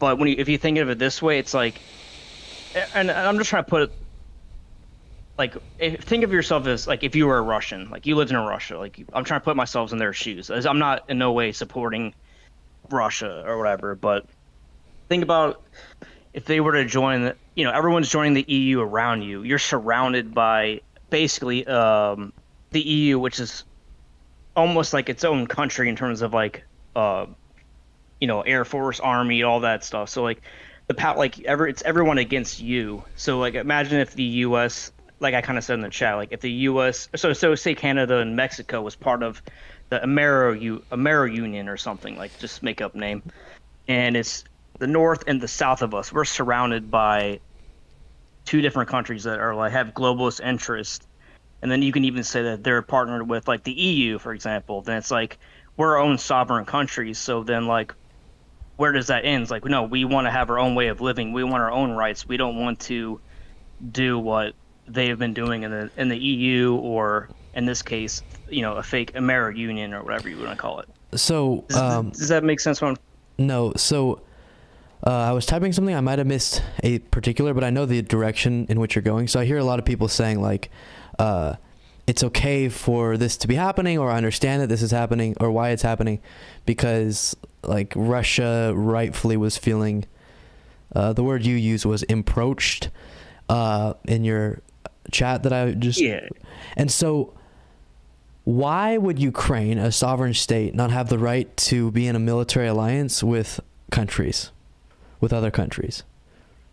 No, I think they have the right. It's just they have the right, but then you have to put yourselves in Russia's shoes. Does that make it okay for them to just let... Because think of it this way, like, all right, Ukraine used to be owned by Russia, right? That's no longer the case. Now that's owned by the EU, basically. Like, if they were to join the EU, that's what the whole reason, from my understanding, is. They weren't going to join. join. Russia was like, you join the EU, like, we're gonna. I think you're thinking of NATO. I think you're thinking of NATO. They were thinking about joining NATO. Yeah, okay. Well, yeah, it might be NATO then, but yeah, it's the same idea though, because NATO is, which is what, mostly the EU area. You can be, as Russia, you could be against that, but you couldn't invade a country because of it, and couldn't like you probably shouldn't. Couldn't, like, you are horribly in the wrong, and the rest of the world should do everything in their power, within reason, obviously trying to avoid a nuclear war, so not getting directly militarily involved, but in every other way to stop you from doing that action, and you should be a complete global pariah for doing that action.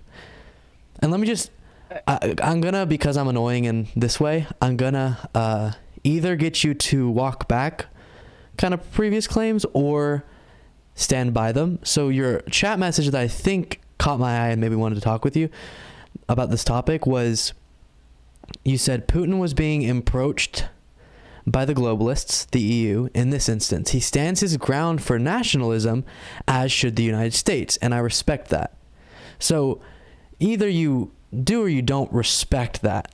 I think maybe you're taking a little softer tone now, but saying you respect an individual who used the power of his country to slaughter a bunch of innocent civilians because he wanted to take over a geographical location, because he feels like he has some right over it, because it used to be a part of the Soviet Union, is something I find pretty vile.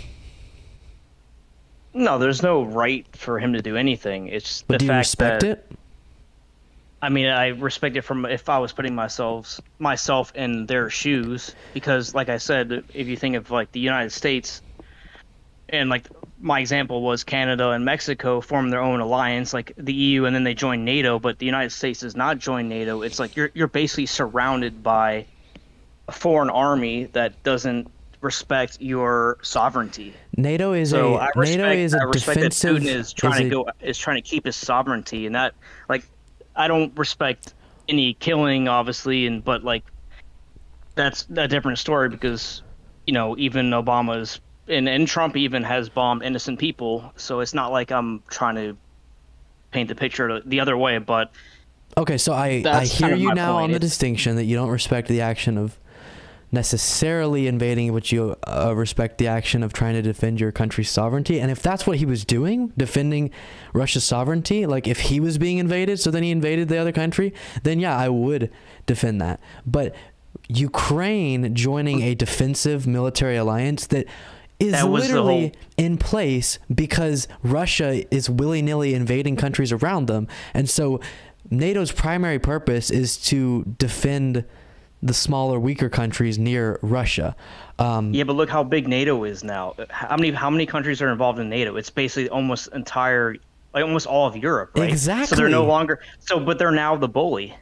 They're now the bully. What are they doing? That's What are they doing that's bullying people? Because Russia keeps invading places, so they have a right. What, Crimea or whatever? But I mean, like I said, I'm not an expert of like the history. I know a little bit like Crimea or whatever, but like I said, like those are surrounding territory. It's not like Russia is like flying jets over to Italy or whatever. It's like that's like places on their border. It's like the same reason like the United States, like the Mexico and United States conflict back in the day. So it's like kind of similar in that aspect. So like I said, no way I'm like saying Putin's great or agree with like killing innocent people, but like Ukraine's not innocent here either. That's kind of a different story. I don't really want to go down, but like they're not innocent either. And I just feel like a lot of corruption has happened with sending money to Ukraine, which I don't really want to get into, but I mean, Biden was caught sending money to Ukraine to fund all that and stuff. Caught so, as in sending money to defend,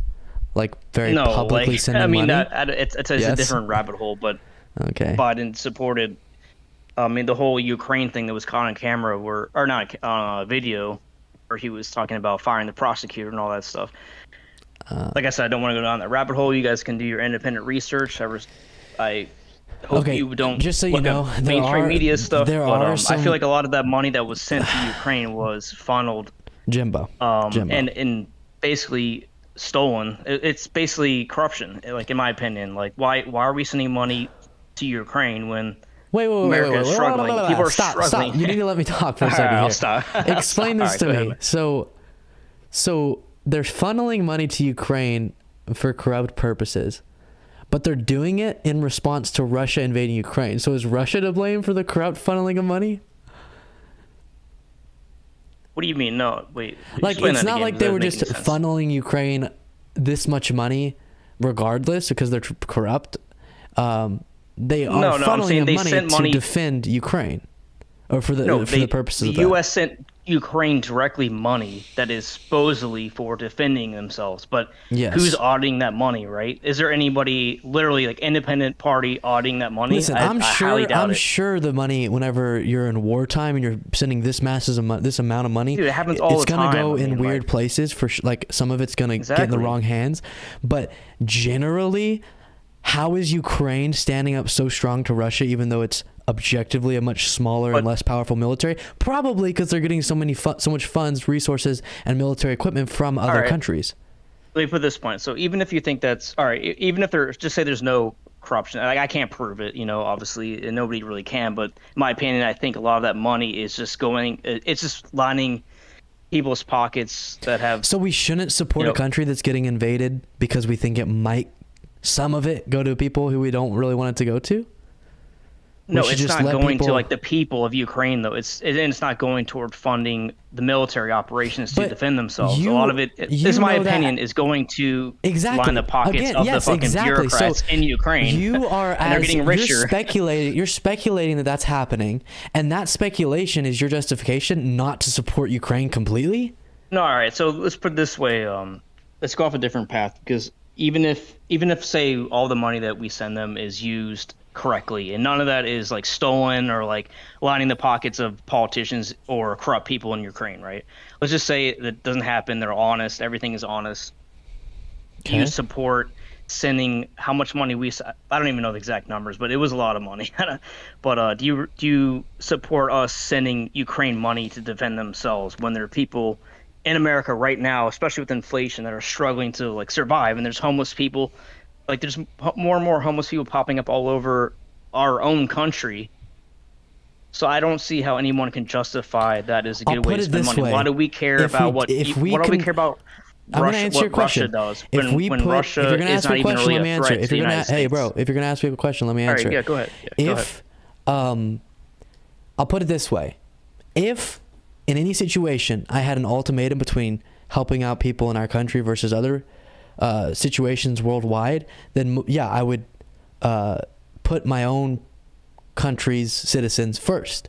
But I promise you, if you rallied and got the government not to send money to Ukraine, it's not going to start being sent to homeless people, because we already have the money to support homeless people in better ways, and we're not doing it. It's a policy decision. No, I get it. It's No, a all right, I ideological get position. that. So if we're saying nothing's going to change for homeless people, regardless of if we send money to Ukraine, and we can send money to Ukraine and help them defend themselves from Russia, then yes, I'm for sending money to Ukraine. Let me spin it this way then. What do we benefit by sending money to Ukraine? Which, in my opinion, I don't think it's going to help. It's just going to drag the war out longer. And I think- in the end, Ukraine will lose, and it just makes us more of an enemy with Russia when we were on good terms like 2 or 3 years ago with Russia, somewhat good terms. I think every now it powerful just, the tension in the world has gotten worse I and think worse now. you asked another question.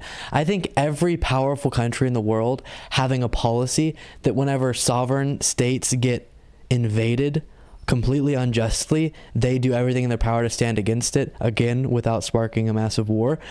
If that's the global policy and we always follow through with that, the world's a better place. We have a more peaceful, Yeah, but a more who's the stable arbiter place. in that? Who is the arbiter? Like, it's us versus them, and when I say us, I mean like, pretend if I was a Russian citizen, it's us versus them. Who's the arbiter? Oh, it's the entire EU and NATO, which is like a gang of people saying, oh, no, you don't have the right to invade them. And it's like, Russia's like, bullshit, I don't. Of course I have the right to invade them. Like, we used to own this country, blah, blah, blah. Like, you guys are encroaching on our territory. That's none of these reasons, because none of those reasons are justified. And then the other reason is this isn't like that nuanced of a discussion. States are states, they're sovereign. If they get invaded by another country, it's not that hard to figure out if it was wrong or not, because it's just wrong.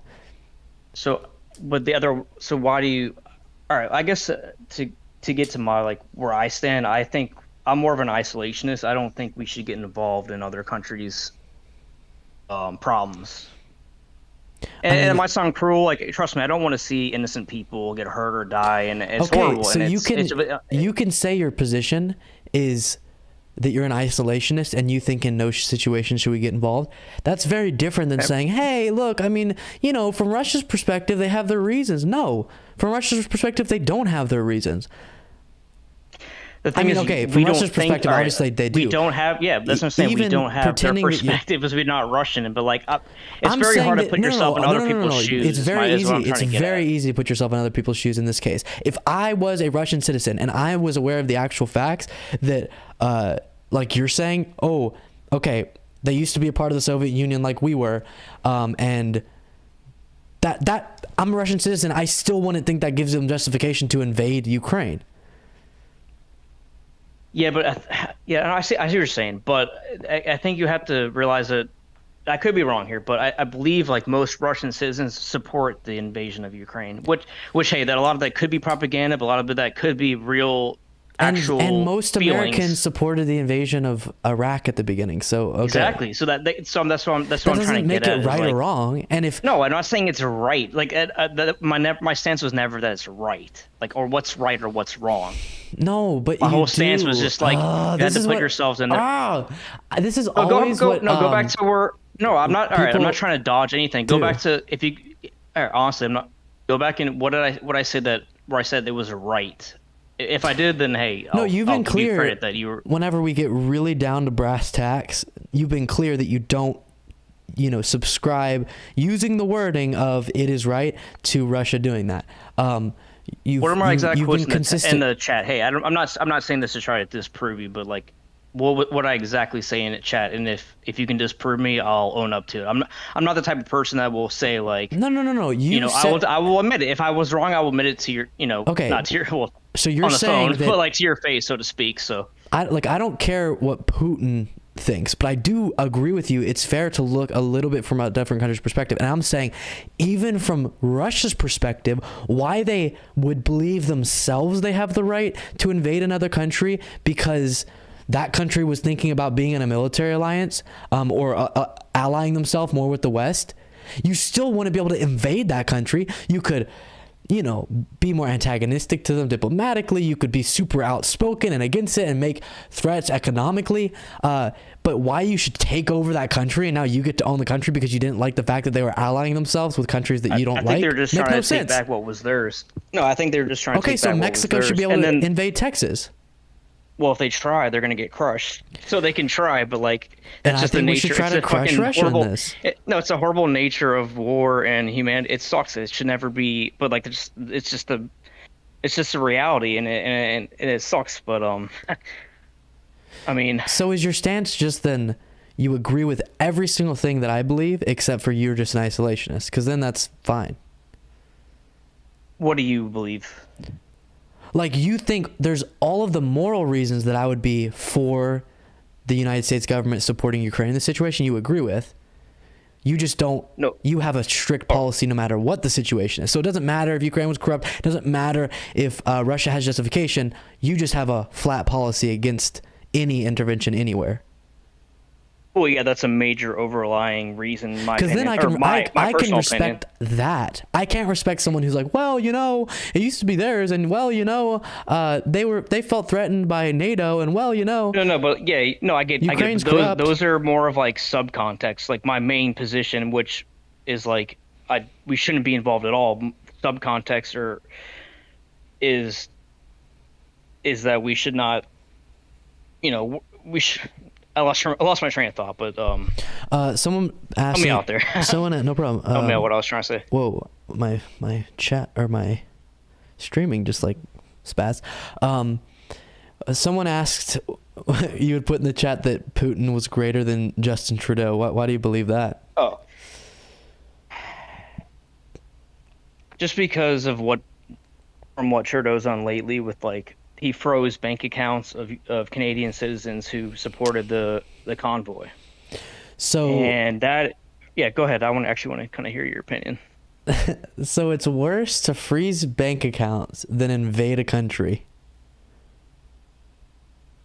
You got to realize invading a country is not like. All right, so like kind of like your point where you said when the U.S. invaded Iraq. Does that make it worse that we invaded Iraq versus like say the U.S.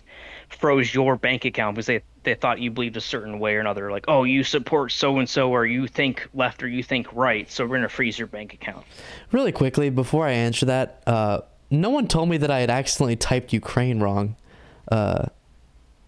on screen. I was trying to do it while I was listening. Whatever. to These you. the trolls and people on the internet sometimes are just super like. Told me. I'll admit I've been a troll every now and then, but like people that say, "Oh, you spelled shit wrong," or just need to get a life. Well, I did, and I wish someone had told me. I promised but that who wasn't cares? an honest spelling mistake. That was me just my fingers missing. I'm just saying, if people Okay, are so- giving you shit for that, that's stupid. No, they weren't. So Anyway, go ahead. re-ask whatever you just asked. I wasn't listening. What was it? Shit, now I lost my train of thought. Maybe the chat can help. Oh, we I'm were talking not about even looking in Trudeau. the chat. You said Okay. invading something about U.S. invading Iraq. What was that? Oh, okay. So let me see if I can articulate my point. All right. So you said it's worse to invade a country than it is to freeze the bank accounts of citizens of that country. Right. Of it, yeah. Mm-hmm. So if you believe that, then so the U.S. invaded Iraq. Mm-hmm. You're saying if the U.S. froze the bank accounts of their own citizens for believing a certain thing or going to a certain protest, no matter what side of the political spectrum you are on, it's worse that they invade Iraq than going after their own citizens. So I'm very much against the. I'm against us being in Iraq. I think there's also differences, but yes, I think it's pretty top of the list whenever you invade a country. I mean, all right. Sorry. But then Like, you also maybe, compare to the Constitution. Like we have pretty clear rules on. Well, just you that think type how of stuff. all right, just to put how dangerous of a slippery slope is it to start freezing the bank accounts of citizens of your own country because they did a certain action or believe a certain way. Like these people, the Canadian convoys, they weren't violent. They weren't doing anything like. I mean, maybe the most illegal thing they're doing might be like disrupting the peace or something that you get a misdemeanor for, like in most of the countries in the world. I agree. I But they don't literally like froze the their bank idea of accounts so they can't even freezing feed their themselves. bank account. Like that's way worse than like. I agree. Than That's like a country horrible. going like attacking another country. Because like we've done it before. What do you mean? I don't know if you understand the slippery slope of that No, freezing of the bank accounts. Wait. If you freeze That's some pure people's- tyranny, man. That's it was like I wouldn't say Russia's a tyrant. Like at least with the Russia's bank- citizens I'm gonna have just freedom. keep talking, like, my man. The bank account situation. Here's the ramifications of that. Number one, you set a precedent. That's bad, and I agree with you. So you also temporarily put those individuals in like a tough situation. Agreed. That's bad. Now, is that the same as slaughtering tens of thousands of people?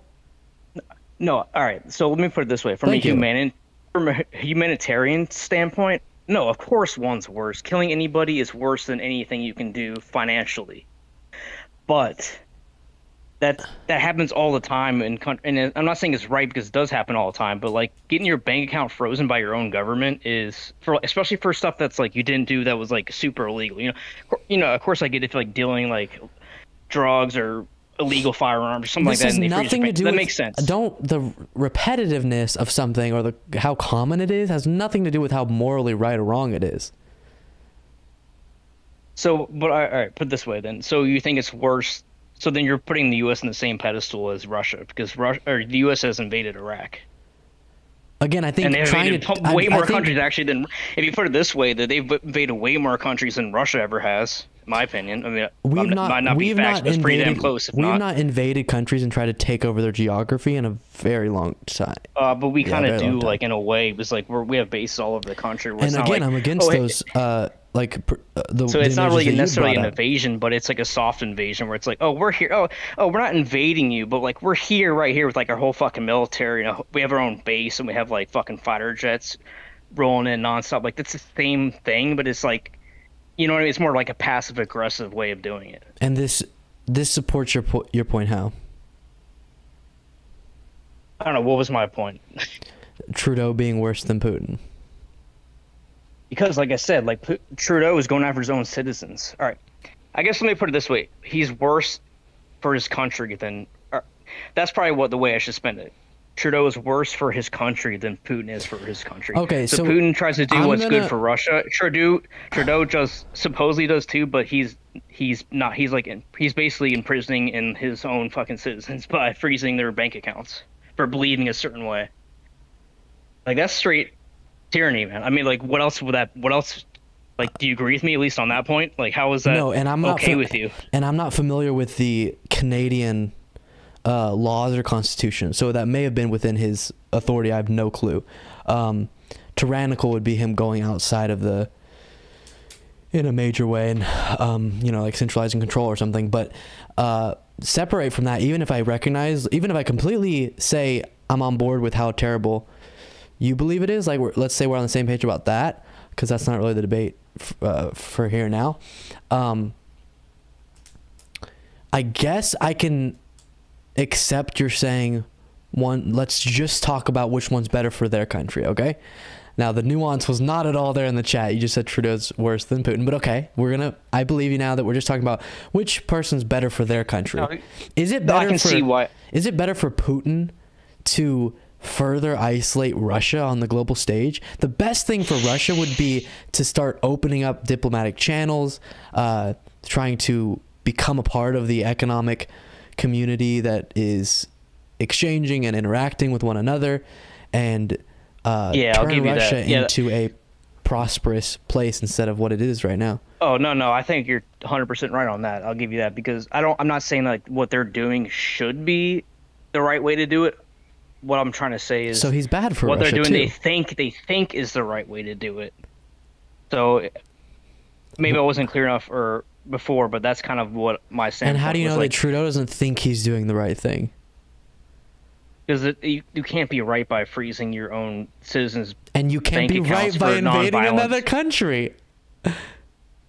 That's completely a separate issue, though. I don't know How? what you're like that. That's exactly the same. No, it's not. Like, all right, so how invading another country has, all right, put it this way: Russia invades another country.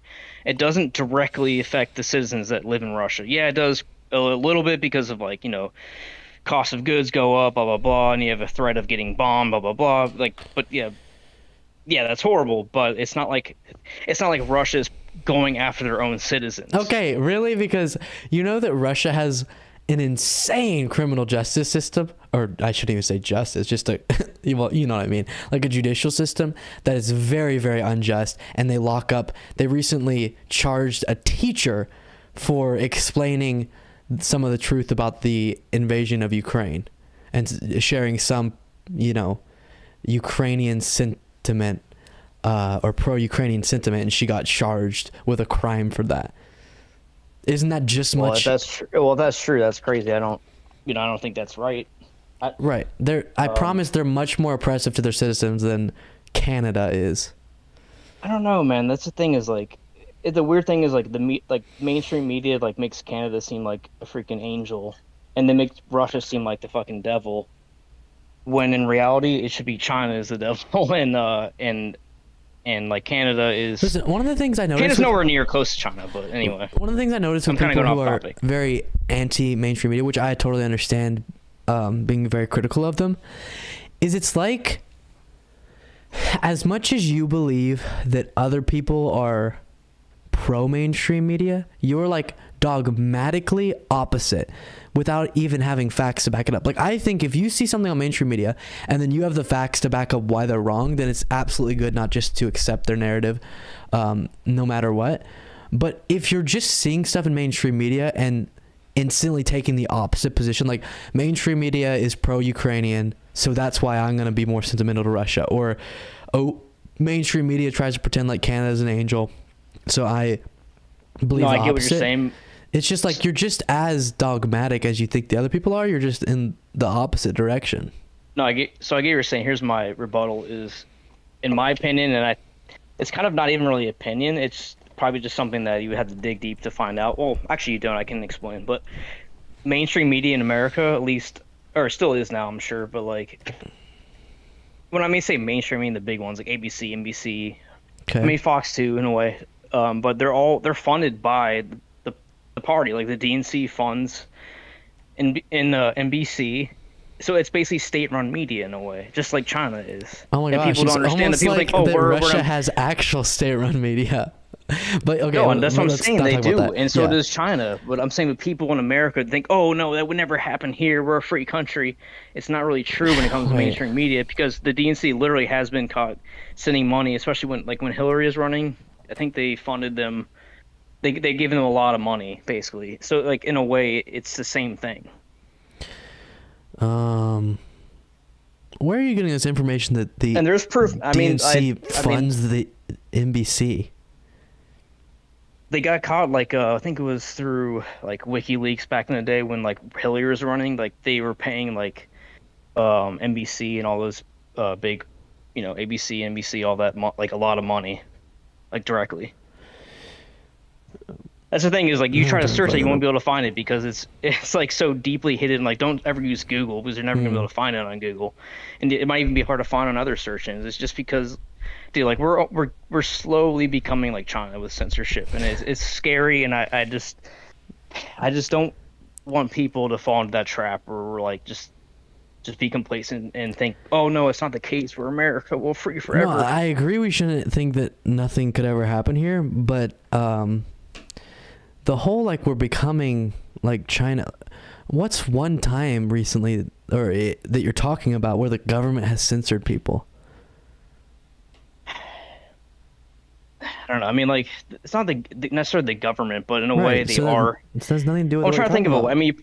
I mean, or for example, like the whole like Facebook and those social media. You can say they're private companies, which is true, but like I think they've become to the point where they're like a public, commodity or whatever, utility.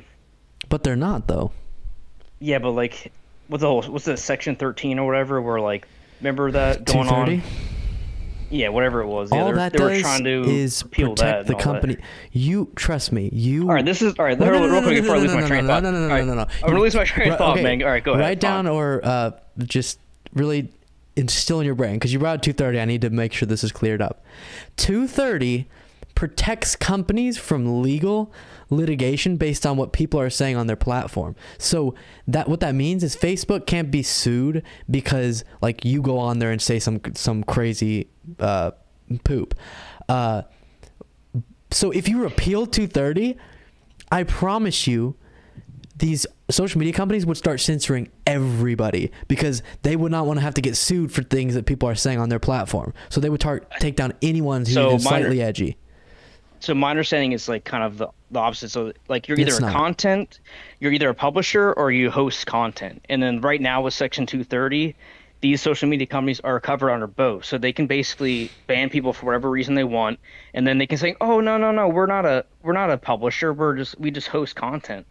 That was the whole reason behind the whole Section 230. The reason they can ban people for whatever they want is because they're a private company and they can have their own terms. Just like how I know it's different because it does relate to our ability to communicate these days, and that's a decent conversation to have, and why it's fair to push for Twitter to be like an open platform or whatever, and not censor too much. So that's like a fair, just cause to advocate for.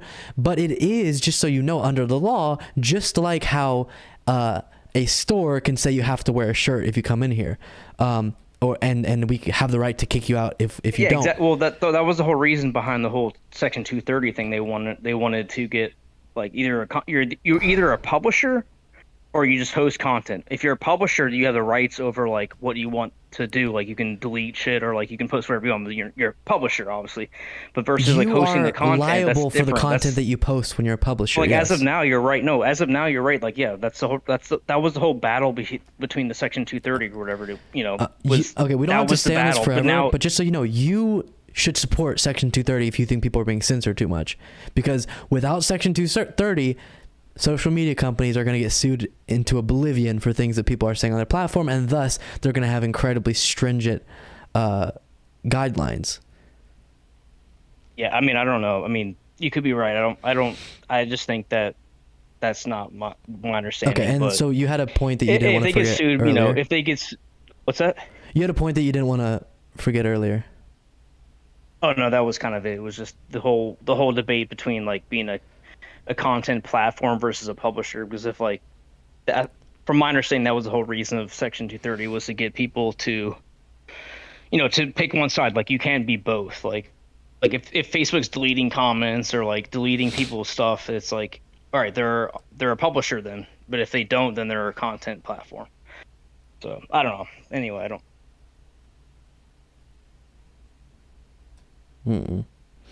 But that was my whole understanding. Jim. What are we gonna do with you? What's the chat saying? Everyone talking shit. No, I think watching that Trump rally picked up a lot of conservatives. So I think you got some. Got some support. I'm not even. cheerleaders. I can't be on the phone with you and look at the chat at the same time. So. I know. I have to keep myself from reading, or I'll get distracted. So, oh my goodness. Let's see. Jimmy from Philly, thank you for the super chat. He said, "OMG, the media has become a de facto government. The ban and censor. What the? Okay, if you're gonna send a super chat, like take a little time and write it where I can actually read it. OMG. Nice, bro. You getting how many people you got live? At least that's good. You're getting super chats. So. Yeah. Not too many. Like I said, right man. Like, how many people are live? Only 25 right now. That's good though. The government. When we were watching the Alex Jones trial, we went insane. We got above 100 at one point. It was awesome. But let's see. De facto government. The ban and censor what the Dems want them to. Disagreements. And out to the election. COVID. Your side is on your side. What are you saying? We gotta. How much did he super chat you? $5.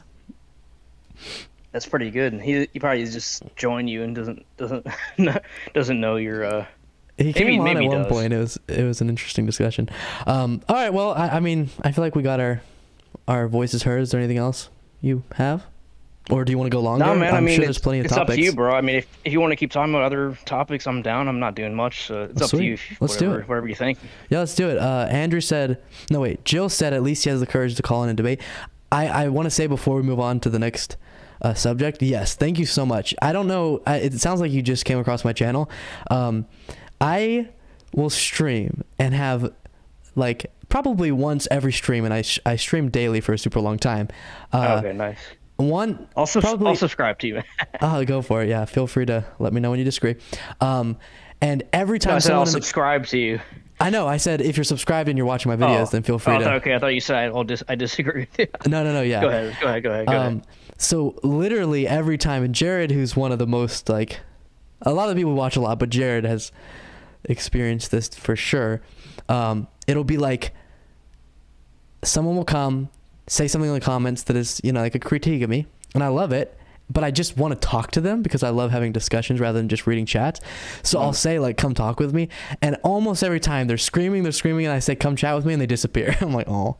So I'll put it this way, if you want to hear, and it's kind of a good comment, you like it, I assume. Not trying to blow smoke up your ass, but so yeah, like you asked me to join you, and I was like, man, I don't know, because like a lot of times, especially with politics, when you disagree with people, they just want to like make you look like an idiot, or like try to like post your shit to make you look stupid or whatever, and that's fine, I get it, but like some people take shit too far, and they like try to like figure out who you are, and like, you know what I mean, it's all that stuff. It's like totally. So like, and the only reason I called in was like, I noticed when you were talking, like even your points, like you weren't like overly aggressive with stuff. So I figured if I called in, you wouldn't be like, just yelling at me. And I was right. Like you were bringing your points across without like being like a rabid, crazy person. So yeah, cool. Thank you. Man. Yeah. I definitely, that's like a huge thing for me, where I could talk to anyone with any sets of views and like have a blast, but most people can't. And that's part of why I encourage people so much who are in the chat to come talk, because in my personal life, I can't do it. Like so often I'll hear someone say something or whatever, or I hear that they're on the other side of the aisle, and so I'll bring it up to them, and it causes so much tension. And I'm like, it doesn't have to. So a funny story. It's crazy. Is like one of my best friends I've known forever. He's like he's like a left wing more, and like hates Trump and all that stuff. And I've actually talked to him on the phone before. It's like kind of awkward, but like I've done it enough times over the past few years where it's like doesn't bother me, and like we're still boys at the end of the day. It's like we're still cool, and nothing like is fractured forever. You know what I mean? So like, yeah, that was just my point. Yeah, and I think as long as someone isn't against like your core, well, not even, I don't know. It depends. Like if they're a friend, for me, as long as you're not against my core values, then I can deal with anything. And if you're, but again, I have even friends who aren't really in line with my core values. It just depends on what type of friend they are. But it is funny because like my brother and I are on just two completely different sides of the ideological spectrum. And we're both really bad about calling people who don't live close. Like we don't call and keep up with people very good. Yeah. And, but the two of us do, because he'll just call me and be like, I want to talk about this, and then we go for like 45 minutes, debate, and then I'm like, love you, bye, and then we hang up. It's hilarious. All right, so next topic. We're getting some requests to talk about universal health care. What are your thoughts on that? Hey, let me think about it. You go first. I'm gonna put you on the spot. Sure. So I think that before talking about the logistical or pragmatic reasons for why I support it, just in kind of conceptual form, I think that the idea that people wouldn't be able to get proper care for their health because they can't afford it, or the idea that when people go in for a necessary medical procedure, they're going to be slapped on the back with hundreds of thousands sometimes of medical debt and have their whole life ruined. And we have a system where the number one cause of bankruptcy is medical caused expenses, where people's lives are ruined just because they had one big medical event. I think that's the wrong system to have. I think we should have one that allows all people to have those, basic health needs fulfilled without paying the massive financial consequences. And definitely no one should be dying because they're not going in at the proper times to get proper checkups, proper, preemptive care done. A anecdote of this would be someone who isn't going and getting checked early enough with a lot of things that, if you wait too long, you won't be able to cure it once you find out that you have it. And if you had universal health care, then people would absolutely feel willing and able to do that. So that's kind of like the concept. Yeah. Then looking pragmatically, it's like, could we do this in our country? Oh, well, every single developed country in the world does this. So clearly there's a way to sort it out in big, major, developed, wealthy countries, and we should follow suit. And also, when you compare our system to other systems, all of the relevant factors in how you measure a healthcare system, we underperform majorly. I think when you take the top 11 major developed countries and you measure for quality, access, cost, and health outcomes, I think it's those four, we rank 11th when you combine all of those variables. And so why not have a better system that also covers everyone and leads to better health outcomes and doesn't leave anybody out? Yeah, that's fair. I mean, so I'm on the fence about this one. Like, I think it's definitely necessary to have some kind of universal health care, but I'm just thinking of some rebuttals when you're talking that, and this is not like a hard stance, just plain devil's advocate with, like, when you're comparing other countries to the United States, like, a lot of these countries are like way smaller in terms of population, where it's just easier to fund and manage versus like, what are we, like 300 and close to 330 million or something in America population wise versus like these smaller countries in like Europe, for example.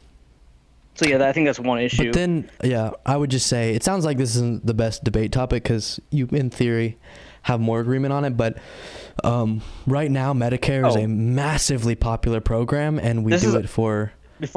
No, I agree. My main issue against it though is like, who's going to fund it? Is it the working taxpayer, or is it just going to be like, oh, you can just like come to America? Like, first of all, if you're not checking like citizenship and people just come here legally, they get free health care.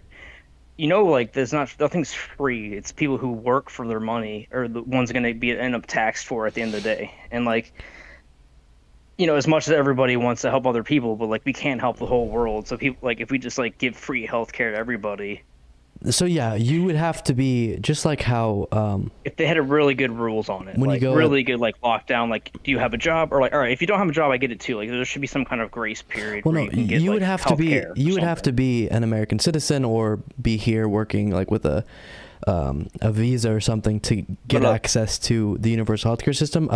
But I'll tell you. Depending on what it is, like, I think, if someone needs something necessary, then yeah, they should get it too. But if you're going in just for normal checkups and stuff, I'll tell you a quick anecdote citizen. story that so my parents used to live near their their neighbor was Canadian in America. Like, she came here from Canada, and I've talked to her in person. Like, I didn't even and honestly, I don't talk politics to random people, so I didn't even bring it up. But she was talking about like how she had to get surgery, and she was on a wait list for like like a simple surgery, like I don't know, like her arm was messed up or something, but like it wasn't, it wasn't like brain surgery. And she was on a wait list for like over like 6 to 8 months or something ridiculous, where like she couldn't get a doctor to do anything. So she came to America, and I guess she is an expat from Canada.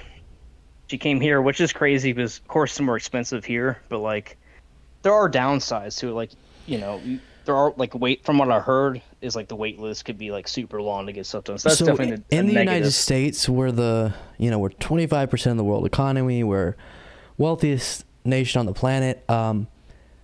Yes, we are going to have the best doctors, and no matter what system we have, if you have the money, you're going to be able to go and get the best surgery when you want it. What we're trying to address is everybody else, the people who already want to be going and getting those surgeries, or wouldn't be able to afford them. So who's going to pay for it at the end of the day? Yeah. Like, so again, we would be upscaling from some of the other models that we would be basing it off of, but like all of the EU is under universal healthcare systems and figures out funding. And so for us, number one would be I always say step one is always just getting the taxes we should already be getting before adjusting rates, because we have trillions of dollars of outstanding taxes all the time, because oftentimes wealthy Americans don't pay taxes. But you could also increase rates. We've had much higher rates at the top end many times throughout history, which we could definitely do, and they would be able to afford it. But then also, even if you have to tax a little bit more on the average American, you would be saving tons of money still, because you would not be spending any money on your health insurance. And so whenever they do evaluations, you would have to possibly raise taxes on everyone, like, I forget what it was, but like a fourth of what they were paying in insurance or something like that. I can't even remember the statistics, but pretty much because the insurance industry, just think about this for a second. Right now we have you, in the middle we have the insurance industry, and then we have the actual healthcare providers. And so the insurance industry, between you and the healthcare providers, has to take some sort of profit, right? So that means we as consumers are losing that money that they take home in profit. So if you remove the insurance industry and the government's doing that, where they're not taking any profit, but they're still getting you to your healthcare provider, but no profits being taken, that money goes back in the pockets of Americans.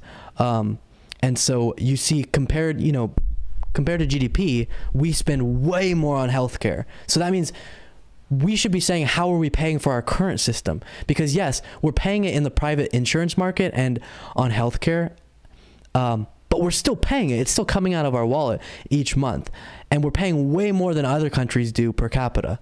So with a universal healthcare system, we'd actually be saving money as individual consumers, because that massive industry would be taken out that's not taking our profit anymore. And you would have one sole pretty much insurance company that would now have heavily, like, strong negotiating power and could negotiate prices down whenever they're outrageous, like we've seen with like insulin and stuff like that. So yeah, I kind of agree with you on a lot of that. I guess the only rebuttals would be like, number one is like with the like just the tax would be crazy, which, hey, I guess so. No, point that you said that I haven't really thought. They want it. Let me hear me out. I'm actually kind of give you credit here. Okay. So like when you said like the taxes, like the whole because I have insurance that I pay, and I honestly I don't go to the doctor that much, so I've probably wasted so much money on it. So like in I think what you said was like the taxes would be charged instead. So in a way I'd probably save money possibly, or spend the same. So like that makes sense in a way. Less. I think my other rebuttal was like when people say like healthcare is a right, I kind of disagree, because like, do you have the right to have doctors work for free? Doctors want to work for free. That's a weird thing I've thought of. Like I don't know if that. So first of all, you got a rebuttal. The terminology doesn't ever like how you want to convey the thought of like everyone should have healthcare doesn't really matter to me. But it's not for free. The doctors would be getting paid. It just wouldn't be through an insurance company. I guess my point is, you. I get it, but I guess my point is like no one has a right to demand labor from somebody else. Fair enough.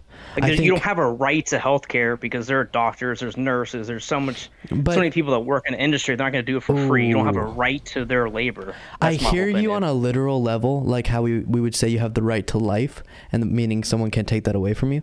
But we do say that you have a right to an attorney, right? A public defender who is having to labor for you. Yeah, they're paid by the state. So I guess you could say that. I guess the state could pay the doctors. If you want state-run hospitals, that's fine. I mean, that's what Canada does, right? But like, I don't know, man. I'm impartial. It's not what I'm we're like 50-50. advocating for. Yeah. Just because, like, if it does come up to that, it's gonna be state-run, and everything the fucking government does fucks up with at least with like health insurance and stuff. Wait. Like, or maybe with healthcare. Stop. I hate that talking point. First of all, the government would not be running any of the healthcare. The healthcare would still be. They would though if their government's paying the doctors because you have a right to health care. Who do you think is going to pay the doctors? If you have a right, that means you don't pay them shit. Wait. The government would be identical to the insurance industry. Does the insurance industry own our healthcare providers? No, they wouldn't be identical. I mean. Yes. Explain. What do you mean by that? Medicare, like right now. So what we're advocating for is, you know how Medicare starts when you turn 65? Yeah, but you pay into that shit out of your own salary for like fucking years. Right. I'm saying. Dude, it takes out of your paycheck. I'm saying. So you're not getting anything for free. But yeah, go ahead. Sorry. Go ahead. Of course. I'm saying you decrease the number from 65 to 0. So it's the same system. It's doing what Medicare already does. Effectively, people are very pleased with their Medicare coverage. But my point is, Medicare is an insurance company. So we're not replacing the hospitals with a government-run, or the healthcare provider with a government-run healthcare or a program. We're replacing the insurance industry with a government-run option. Yeah, I mean, the thing is, if you're probably running so many issues though, if people can like withdraw Medicaid or get Medicaid when they're like 20. There's like, there's Medicare and Medicaid. I'm not like an expert on it, but like Medicare is for like in a massive accident people. Or something. No. Well, yeah, like I have family members that have gotten like major accidents or like have been disabled. Like disabled people often will get Medicaid. Yeah, so that's different. But and Medicare and like, how often are you hearing about massive mess ups within Medicare and Medicaid? People love it generally. I have also had someone who, because of disability, got Medicaid, and it's been absolutely a lifesaver with all of the surgeries that he had to get. And so it would just be providing that for everyone. We're already doing it for millions and millions of people, and we're already doing it for the most difficult population to do it for, which is people who need care a lot, and that's the elderly, and oftentimes, not always, but oftentimes, at least the people that I'm aware of who got Medicaid for being disabled ended up being because they were, not because, but they had a bunch of surgeries due to their disability. And Medicaid covers the lowest income Americans. And we know oftentimes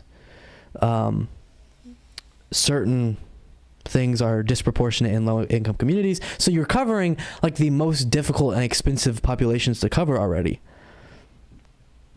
So then we're just covering everyone else too with the same system. Yeah, no, like for the most part, I think we're on the same page. The only, just to play devil's advocate for one last time, would be like if you support like Medicare. Medicaid being like you don't have to wait till you're 65. This is probably a deep question, but like you don't have to answer. Actually, I can. Probably rather not. But like I can answer it. Like how are you gonna get people from not abusing the system? How so? Like for example, I break my my legs hurt or whatever, or like my eye hurts, I need to use Medicaid when you have like your, you know what I mean? I don't know. So I would want them to, if their eye hurted, to use Medicare, but you could have, I would be okay with like a really small copay for everything so that people aren't going insane. Like I go to the doctor every single day because I like the smell of the waiting room. Like some people are hypochondriacs. so you could have like, oh, you go and you got to pay this amount. And it's nothing that would burden people, but it's enough to make it where like they're not going to go for no reason at all. But generally you would have just a massive benefit, because one of the reasons that many reasons, I think we got to address food too, but one of the reasons that people have worse health outcomes is Like, you're not gonna go get checked for something until the last minute. At least I know, because I don't want to go I'm put the same way. a big old fat payment and realize that it was nothing. So I'm gonna wait until the last minute, and that leads people to dying when they wouldn't have otherwise. So yeah.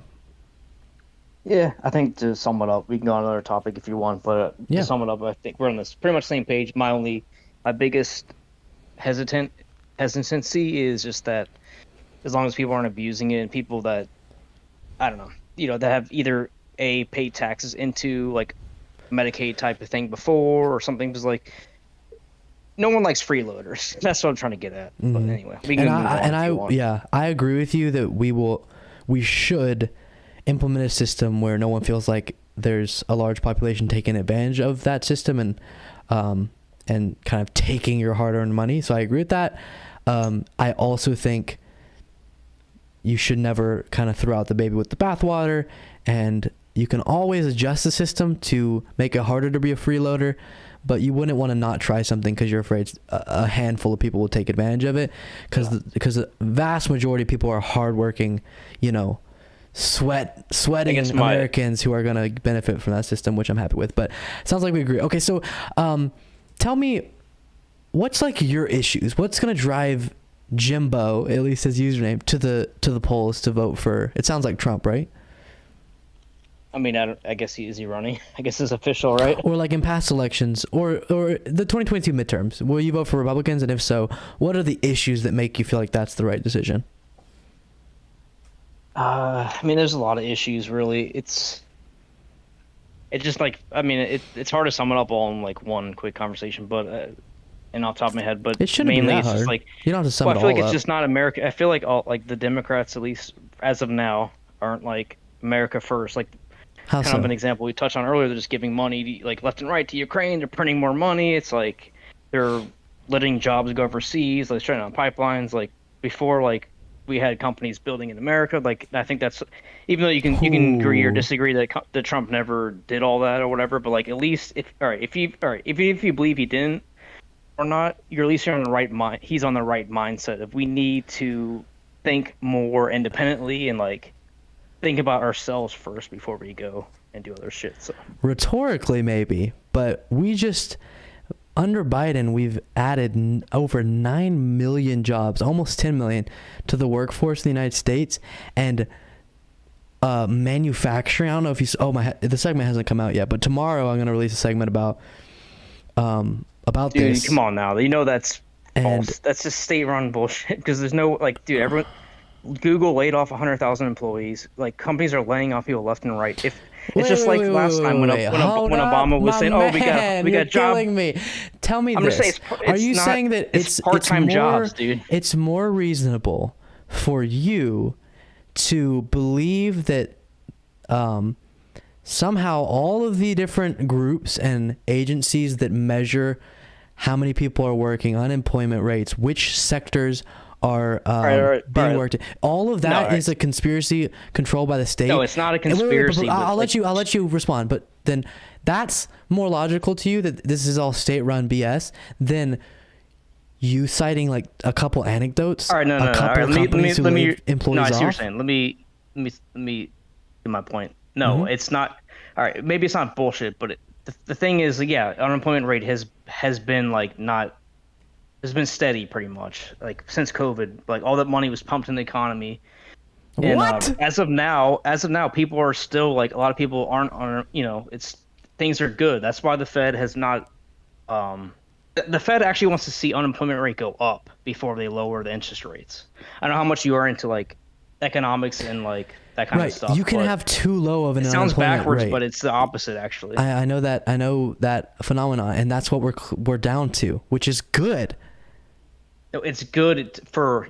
No, I get it. It's like I said, it's You backwards. brought one of your that's a first good reasons you thing. brought up for Trump was sorry, I just read something on Twitter. Shoot, my brain. The first thing was relating to jobs being back in America, and I'm saying, wow, that's interesting because huge news just came out revealing how many jobs have been created in America under Biden.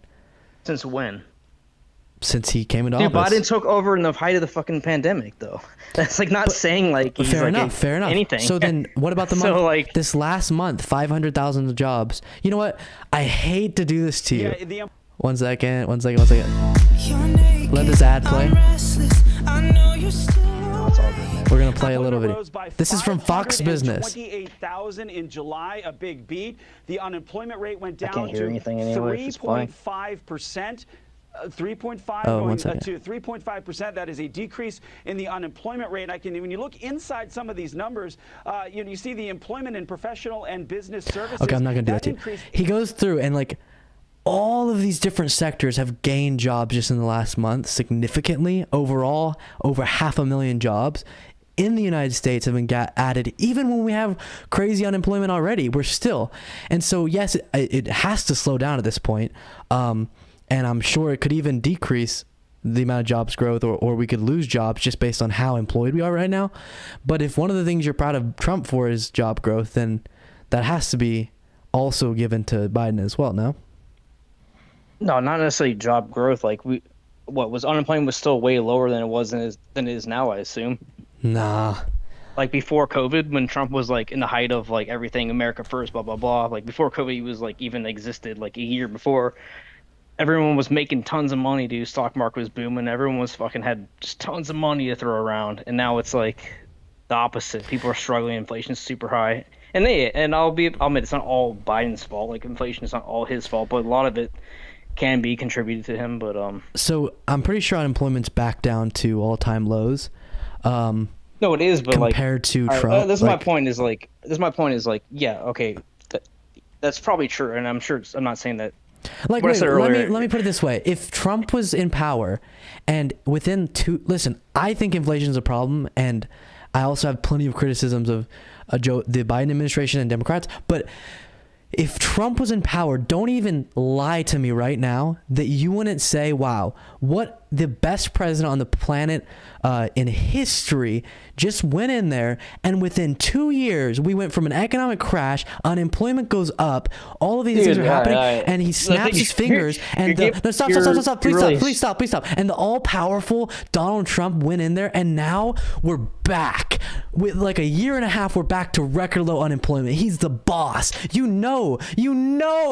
Don't lie to me. That would be the response. Dude, this is the answer. Yeah. Biden got elected during the height of COVID, basically, or toward the end of it. After he got elected, fucking states and like they didn't even like get rid of COVID. Like a lot of states didn't even like literally not wear a fucking mask anywhere until like a year after Biden was president, and then all that shit went away. Of course, jobs are gonna go. People are like out and about. People don't have to like worry about it, and like no one's getting stimmy checks. No one's getting how would it go stimulus. All the way back down to like record lows compared to history? Wouldn't it go back down to just like a normal average spot because Big Daddy Trump wasn't there to like do it again? Is it record low? I highly doubt it's record lows. I don't know the stats. I'm not like a fucking looking up unemployment stats left and right, but yeah, I don't. It is 3.5. Is it really crazy? That's the lowest it's ever been? I highly doubt that. Not unemployment. I think I was saying historic. If I said record, I don't mean that. I meant historic lows. I'm just having a hard time. All of them stop at 2020. I don't know if that's because measurement. Yeah, I mean, all right. All I'm saying is not like a massive feat for him to like have unemployment go down because he literally got elected like when fucking COVID not go was, down. Go back people were to mailing in ballots because they're scared of COVID with fucking gloves on, dude. Like it's. I don't get why people are so rude about that. Like 1 million people died. Like it's perfectly reasonable for people to have been scared. I'm so sick of people. Well, they were I'm scared not saying of COVID. It's a bad. Sorry, I'm being sassy. No, it's fine. I don't. Anyway, that's a different subject, but.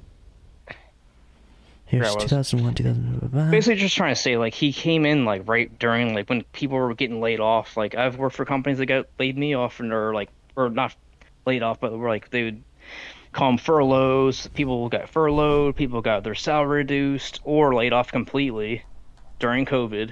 And then he got elected. And of course, like everything reopened, magically reopened right when he got elected. It's like, what a coincidence that right when they got elected, it's like everything's open now. Before it was like, Trump's bad, everything's closed, make the economy suck under Trump so we can make him look bad. That's my opinion. But. So, just before we continue, because that's a whole nother rabbit hole. Let's see. We're down to. I'll show a graph on screen. They're not give me the graphs that compare as easily. So you can see the huge drop under Biden, but I give you that there was going to be some drop because we were not employed. Now let me find unemployment rates under Trump. The thing is, man, I just don't know how you can give Biden credit for anything. Like, you can be a left winger and like talk shit about him, and like that's fine. Like I get it, but like there's no. I don't understand how people can give Biden credit for any fucking thing positive. Okay. Like, his ratings are worse than Trump right now, dude. For everybody. Okay, this is crazy. The record low that Trump was so proud of, which I think it was, low, was 3.5% in December of 2019. We've gotten down to 3.6%. Come on. Listen. Wait, he said 3. It was 3.5 of Trump. Like, listen, everyone said Trump's so good for the economy. Oh my God, look at unemployment. And that was that's after. Not the only, wait, that wasn't no, the only no, factor. let me just finish this point, and then I have to get to this other point you made about something else that I need to remember. But people said that after Obama had handed Trump. And I don't think it was just Obama. Obviously, I'm not giving any one president. Magic wand. But no president has like a magic wand. But then it happened. You have and to the fucking admit, stock our market economy, biggest boom in fucking history. Wait. Our economy, hilarious. Our economy was growing at very, very good rates. The economy was thriving, and that was what Trump took over, and it continued to grow. In some ways a little bit slower than it was growing before, but that's okay because it can't just grow super fast forever. It has to slow down at some point, and he still kept it growing, which credit to him. He didn't completely mess it up. Pre-COVID, because I don't blame him for COVID. So everyone was cheering him on for record low unemployment, 3.5%, historically massively record low, and that was when he took over a good economy, a very objectively good economy. Okay. Biden took over a horrible economy and still got us all the way through. Now, again, it's not Biden's credit. It's not just Biden that you can give the credit to for that, because I don't think presidents really have that massive of an effect on the economy. But if you're going to give Trump credit for record low unemployment, you got to give it to Biden too. Yeah, I mean, the thing is, like, no one. All right, maybe you think that way, that like that was Trump's biggest accomplishment. I don't think. I never heard him say like, oh, like his main stance was like unemployment's record low. Like, yeah, that's probably one of his stances, but it was also other things like we're building more factories, we're bringing more jobs to America. We weren't. We outsourced more under Trump than we did under Obama. No, I don't believe that. But like the thing is, I don't want to debate facts necessarily, because it sounds stupid to say, but like just because like your fact. No, well, your facts, quote unquote, are like from what source? Then we have to get into like, oh, is that source accurate? What, like, who's that? And like, of course, if I bring up a stat you really from like think Fox the jobs News, numbers and no, you can give me a Fox News report on jobs numbers and I'll believe it. No, I don't even think Fox News is that great. I don't like any news source really, other than the few that I trust. Like what? Which I don't even like. I'm saying, okay, what do you think? You think all of the unemployment rates are being fabricated? No, I don't think. All right, maybe, but like, all right, let's just say it is accurate. Congratulations. It's not like a great feat, because people are still struggling, dude. Like, inflation's gone up a shitload. Yeah, maybe jobs have like unemployment has lowered, but not by a whole lot, and people still have that fucking stimulus money still pumped in a little bit. It's slowly winning around. Like, as of now, it's pretty much all gone for most people, but some people were smart and like saved it or like invested it, or if you invested, you probably lost money. But if people might have like saved it, right, put it on their mattress, for example, like for a rainy day, and they actually have money to spend. But eventually, that's going to completely run out. And right now, we're running in the wrong direction, man. Like, Google laid off a shitload of people. I think Spotify laid off like. I hope it doesn't get bad, but like we could be in a massive recession. Like, technically, we're already in a recession, which is, and the Biden administration likes to say that, oh, that's not true. I mean, technically, we literally are, and they're trying to like redefine the definition of what's a I do recession. think very literally 2 consecutive quarters where there's so right now a decrease in GDP.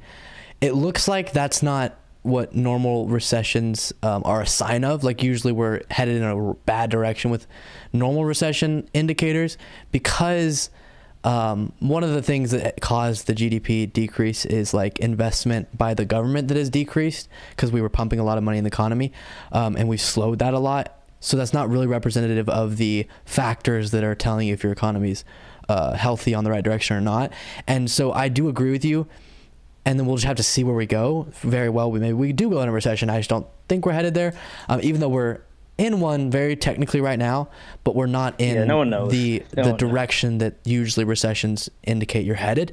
And then the point about, like, again, it's weird to me that you would say things are going bad under Biden. Well, first of all, inflation's worldwide, so I agree with you. Inflation's very painful and like economically damaging, and it's causing people's buying power to be a lot less compared to the things their buying power is less, and the wages they have are less compared to inflation. All those things are bad, but you have to admit that whenever you go into an economic crisis and the government's pumping money, which I think they should have done, but you're going to have the natural consequence, and with all the price gouging that's going on top of that, of inflation, and we're seeing it worldwide. So it's not really just a Biden issue. Now, you could argue that he should have figured out a way to fight that more effectively, but it's a little silly to pretend that was like a Biden issue in particular.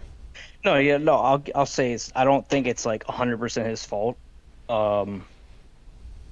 Another point we said, like the price gouging, I don't agree with. I think companies are just raising prices to keep up with inflation, so people assume that's price gouging. That's a different story. No. Like a good example of this is last time that the cost of crude oil was at the barrel cost that it is now, prices were like in the $3 something realm, and they were in the $5 something realm when this particular stat was cited. So last time that they were purchasing the oil, crude oil, for this exact same price, they were selling it for much less, and they're reporting.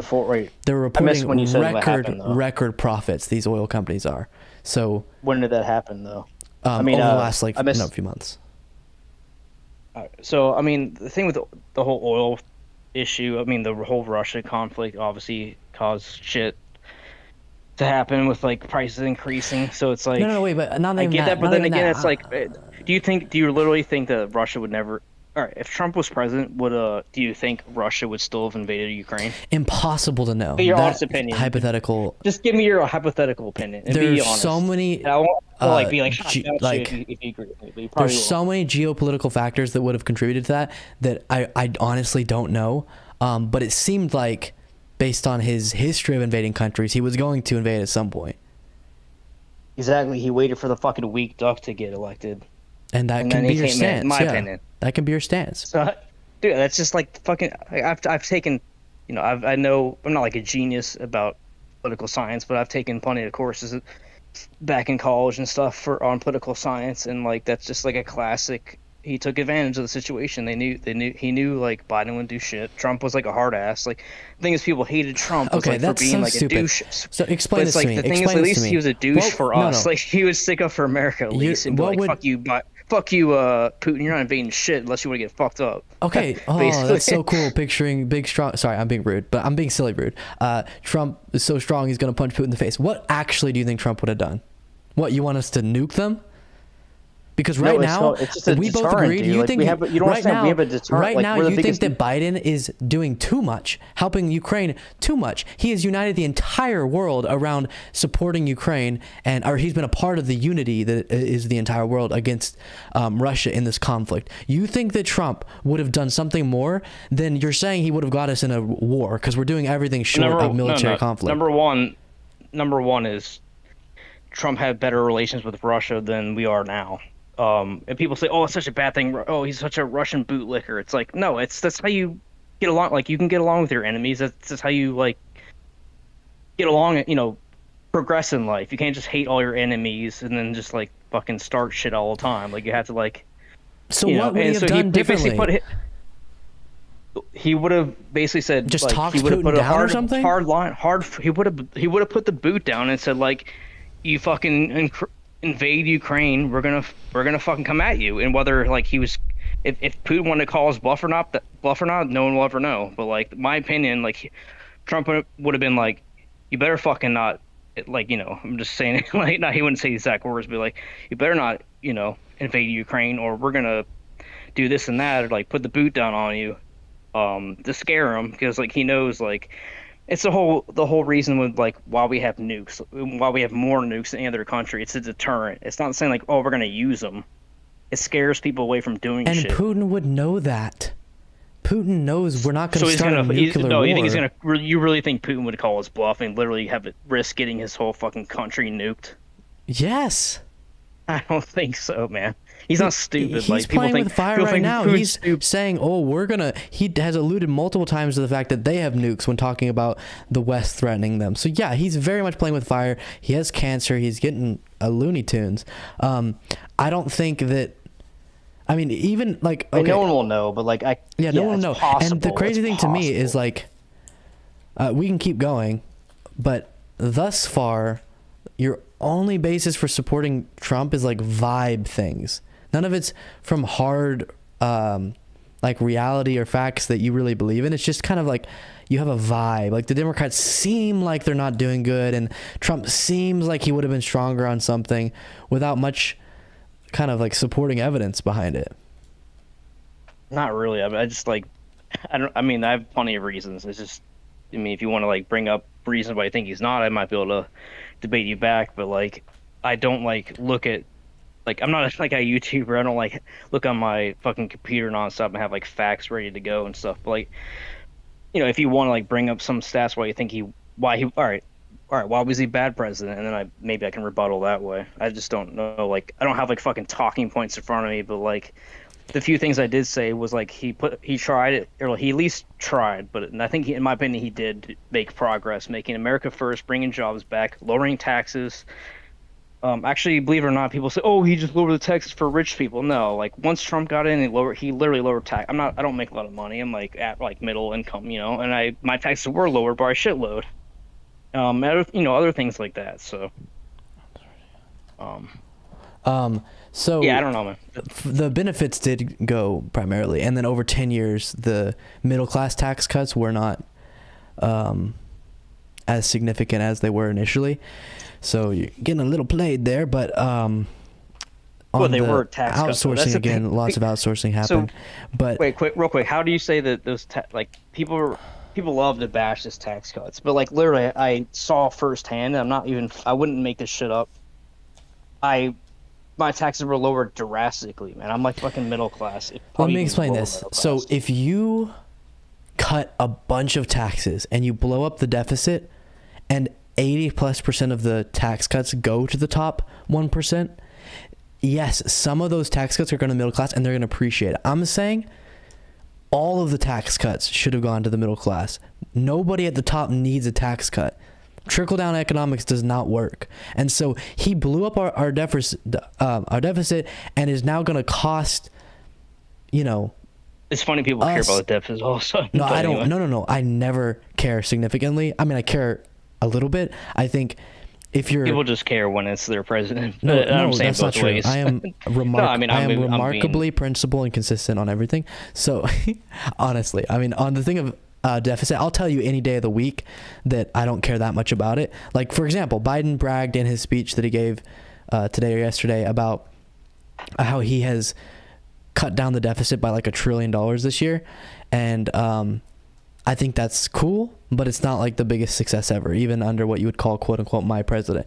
But the reason why looking at deficit is important is only in that, like, what are you spending the deficit money on? What are you, quote unquote, printing money for? And modern monetary theorists, like the economic belief that, or economists that subscribe to modern monetary theory, believe that certain types of deficit spending is really healthy for an economy. Cutting taxes for wealthy people is not one of them. And so you're getting the negative outcome of blowing up a deficit without the positive outcome of proper investments in the economy.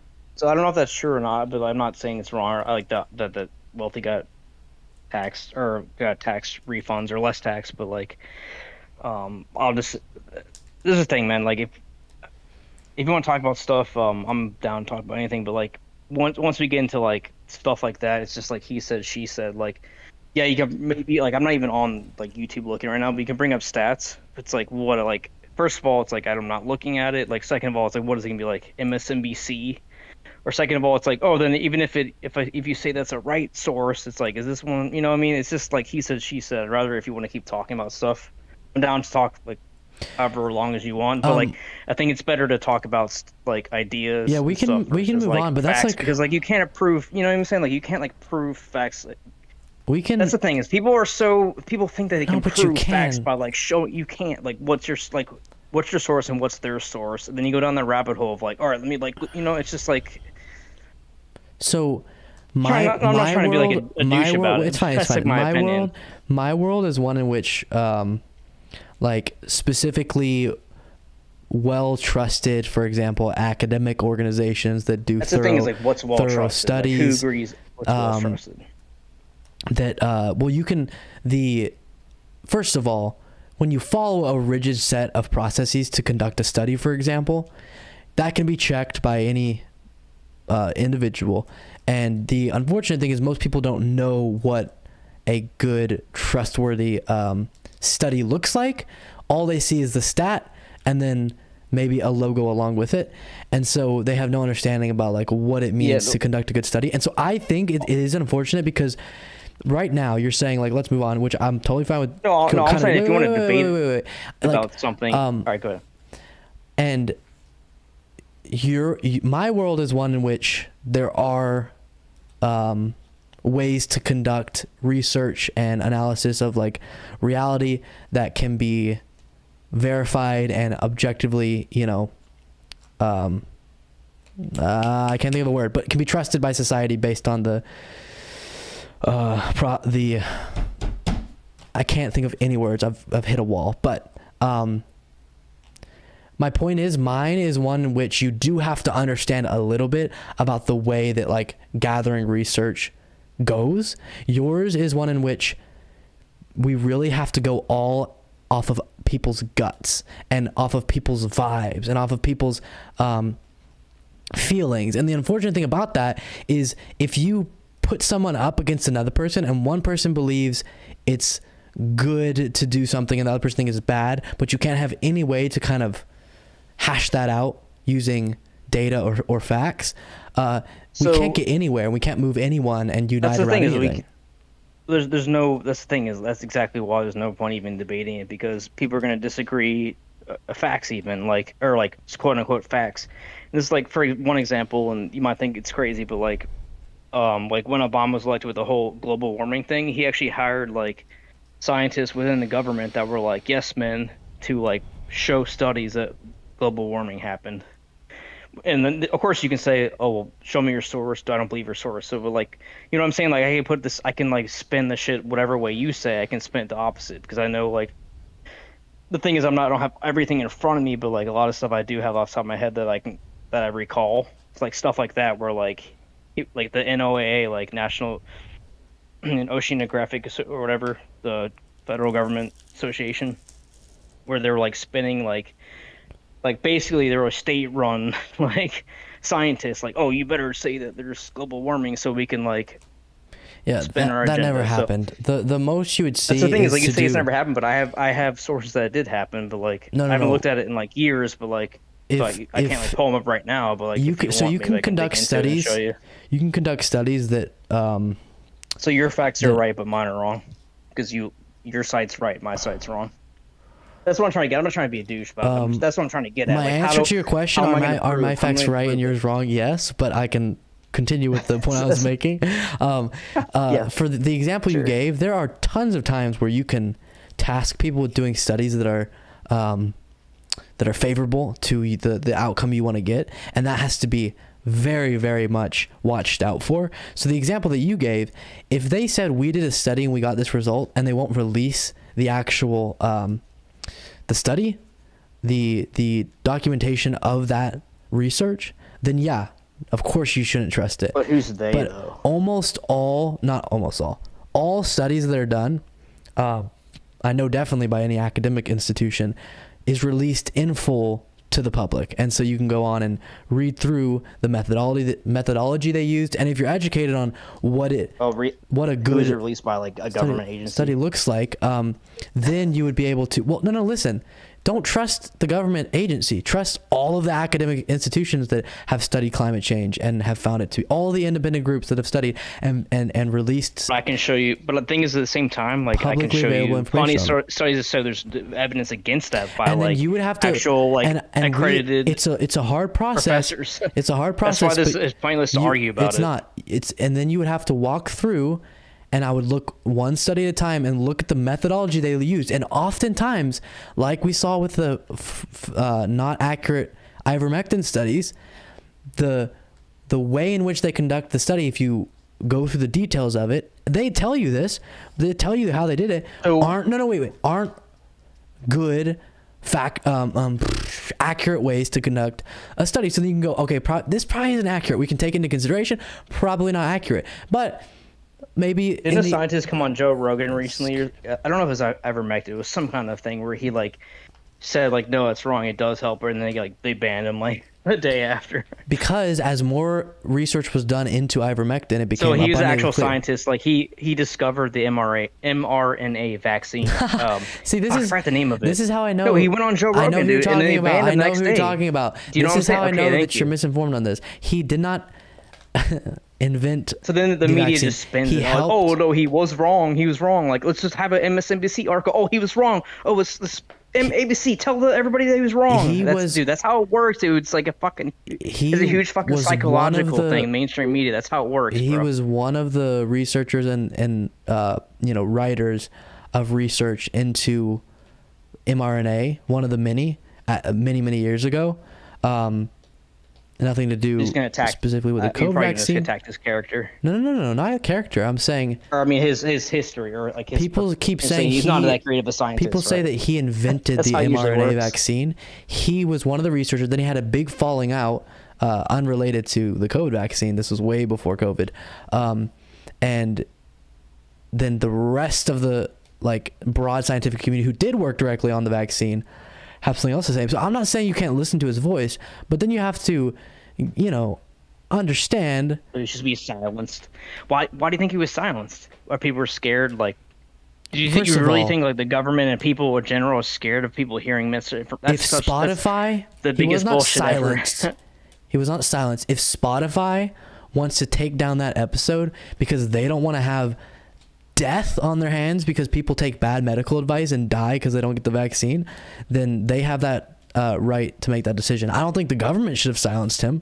But yeah, Spotify shouldn't has the right, and Well, I they got am totally pressure, fine I'm if they sure, want to. How? The government pressured Dude, Spotify. they pressure. Dude, Joe Rogan. It sounds crazy and stupid, but he reaches a lot of fucking people, man. They've been trying to silence him too. Like, I mean, I'm not trying to be like in a whole tinfoil hat thing, but like, dude, think about it. He gets I don't even know exact numbers, but look at his views versus like any mainstream news source. So if it's probably like what 100. I don't know. I'm just throwing shit off the top of my head. Like 100 times more views, at least 1,000, maybe 10. I don't have no idea. But like, probably I know it's a 100, fuckload but- more than like. Probably way more than any like mainstream media news if the source you government see, is like, on trying TV. to silence Joe Rogan, then we don't have There's to a reason worry why. about. No, I'm saying. Oh, the government cares Wait. so much. Like, oh, we don't want people to get hurt. Can I talk? Let's censor misinformation. If That's my whole point. It's like there's no way that they don't give a shit if you smoke cigarettes. They don't give a shit if you drink alcohol until your liver fucking fails. so Anyway, go they ahead. they do. But they care about like misinformation. Okay, sure. So they balance. First of all, the government is very flawed, and I think the representatives that govern have a bunch of different things. Mostly, they want to stay in power, but the public health officials who are like career workers and have spent their entire life attempting to put out good health information and try to make America healthier. Yes, I don't think that they're secretly wanting Bro, us all to McDonald's die from existed a for vaccine. fucking years. Like, And you that think they you give want a to know shit? what that is? I was gonna say they Smoked balance cigarettes for years. People used to smoke cigarettes on stop, planes. please, stop, please. They balance. All right, go ahead. They balance public health officials at least what they think we should do and what they think they can There was a reason implore why they us to do. censored No, wait. Stop. This is what okay, before I talk, and then I'm going to finish my sentence, so don't respond to this, please. But every time I talk to someone who I would consider, I know this phrase is hated, and I'm not trying to do it in a mean way, but just I would consider somewhat conspiracy theorist, every time, and there are some real conspiracies that happen, so it's not a completely derogatory term, but one of the things I noticed with them, so just be cognizant of this, is like jumping from one thought to another so rapidly that I couldn't possibly address one of their things. So if I start addressing one, it's like, well, what about this? Well, what about this? Well, what about that? Fauci, hop, hop, hop. And then it's like impossible. No, to I just, get it, but no. So now I'm gonna finish about this. So just one thing at a time. About Joe Rogan. If you truly believed the government was trying to silence Joe Rogan, then you also have to believe the government is the weakest thing and could not possibly be controlling or stealing elections or doing any of this, because they can't even silence someone on social media, because Joe Rogan is the most prominent voice and is not silenced in the slightest. So then simultaneously believing that they can't even silence Joe Rogan, and they've allowed him to be the most prominent figure on all of the podcasting platforms, like the most prominent podcaster and one of those prominent voices, but also they can do all this advanced stuff and no one can find out, and they can mastermind all of these things to brainwash us. Come on. You got your point. All right, let me give you a rebuttal. So I'm not saying the government directly is like reaching out to Joe and be like, hey, this is the government. Like, it's fucking pressure top down. It's like Spotify, like pressure from like the government, from Spotify, from lobbyists. Actually, lobbyists is probably the biggest influence. Lobbyists, people that own public shareholders, blah, blah, blah. Like, it's all top down. It's not like the government's like calling Joe Rogan on his phone, like, hey, this is the government. You know what I'm saying? Like, that's my opinion. Yeah, I hear you that that's not the thing. But then gosh, what were we even talking about? Yeah, the vaccine stuff. I do think in this case, especially public health officials. That's a good topic next if you want to get to. Go ahead. Sure. Sorry. That their intention was to try to save as many lives as possible. And it's not even in the scary, evil government's interest to have all their citizens die of something. So in the case of the vaccine, the reason why they were making it free, the reason why they were advocating for it, and public health officials, obviously, on their part, were advocating for it, is because it is good for a government and a country to keep your citizens alive, somewhat. Not have them all die at once. Not all, but have mass amounts of them die at once. So yeah, maybe there's good intentions behind that, but they also look into like the funding, like lobbyists of like big pharma, for example, paying lobbyists, and maybe even possibly like politicians on the table to like and promote I don't think you should trust a pharma company to what's the phrase? I would trust them as much as I'd throw them. What was it? I can't remember that. Yeah, no, but real quick, do you like Bernie at all, or were you Bernie supporter? Yeah, I like a lot of Bernie's policies. That's the thing is, I think Bernie has way more in common with Trump than Joe or any Democrat, to be honest. It sounds crazy, but like they do have a lot of similarities. No, they have nothing except for that. That's the thing is, like, it hurts me to admit it, but I think they do. Like, I get what you're saying is they're like pretend to be anti-establishment. I think Bernie is meaningfully anti-establishment, and Trump is just makes the establishment mad because he's so bombastic. Like, Bernie folds easier. That's true. He definitely doesn't like. He's not super aggressive. But what were we? Shoot, what were we talking about before that? Just vaccine or something, or in general, or shoot. You derailed me, Jimbo. That's the thing, man. Like, well, the same thing happens to you. I have a thought and like let you talk for. Like, I got it. I forget. Pharma companies. So, I don't think you should trust big pharma. I don't think you should trust the companies. You can trust the independent, completely separate from the pharma companies, public health individuals and medical experts who look into it, and then they advocate aggressively for it and put out information on why it's safe and effective. Don't trust the company. Of course. Trust the government, not the company. Is that what you're saying? I don't want to put Tell words me in you now. didn't just completely blank out for a second. No, actually, I did. I didn't say the government. For a second. Go ahead. Say that again, man. I said the medical experts, public health officials, but I guess public would be somewhat related to. But who was like the government? Exactly. So they're not medical experts. No, they're not. Who's a medical expert? It's NIH. Dude, NIH is a government agency, bro. You do CDC realize is a government agency. They're all fucking. You do realize that there's. That's the thing is like. Wait. If you go to your doctor, Are they a government worker? No, they're not. No, they're not. But like, they're Okay, not the ones that great. their voices get heard, dude. It's like it's all the Yes, they CDC, are. the My NIH. doctor told me I should get the vaccine. No, I'm saying they're the ones that aren't like hurt. Yeah, maybe they're just like misinformed, or they hear all this shit nonstop. Well, they hear the shit all from of the these NIH. doctors, so all of these doctors yeah, are all these doctors get their propagandized. opinions. Jimbo, all the doctors get their opinions from the government agencies. My man, listen to this. You think You can it's more disagree with likely that a bunch of medical experts that went to school for a bunch of time and are very educated, able to look into the studies that are released publicly about the effectiveness of these vaccines, verify the information themselves? Yeah, who and releases the studies? you think, the NIH and the CDC, okay, so dude, I and want the you to WHO. say that. I want you to say that. Doctors follow them. I want you That's to what say I'm saying. that. Like, I want you to say that. That's what I just No, said. stop. Wait. I want you to clearly say, so that I hear it in my two thick ears. Thick ears. What? My ears. That you think the CDC, NIH, maybe the Global Health, whatever, is the WHO, the WHO, World Health Organization, is putting out fake numbers on the effectiveness of vaccines for what possibly, purpose? bro. I mean, money talks, bro. I mean, I'm not saying it's true. I don't have like no one in the world. Maybe some people might, but like a lot of people can't prove it. But like, think about it. Like, how much big pharma lobbies like money. Okay, and like, dude, all money of the- talks. Like I said, and all how much the money people big in pharma those- has, they can pay anybody off, dude. And Anybody. all of the people involved in those organizations, not a single one blew the whistle on it. Oh, there's been. Have you heard of Project Veritas? They've had plenty of whistleblowers on there. No. People like to ignore that, or they don't even like people like to. No, I don't know. not I a don't think single, you wait, ignored. wait, wait. I don't know your not stance a single on that. person has come out and said all of these numbers are fabricated. No, but there's been plenty of whistleblowers on Project Veritas On caught what? on About camera, what? like about exposing all of it, man. I don't like. There's tons of videos. I mean, okay. I'm Exposing not. all I'm not of trying it. to say like. I'm not trying to like say that you're wrong because maybe you haven't watched their videos, but like I highly suggest at least to look into them first before like. I know who Project Veritas is. Definitively They've putting a position one way or the other. wildly things off. And over and over. listen this way. It's also not like it's not like a left wing or right wing thing or a Democrat Republican It has thing. become- It's all, but it shouldn't be. But like because like that's lobbying's been going on for fucking decades, for both parties. It's not like one's like immune. It's not like Republicans are like, oh, we're such a goody two shoes that we don't take lobby money. You know what I'm saying? It's like it's both. So it's not like I want people to know that it's not like a personal attack of their political position.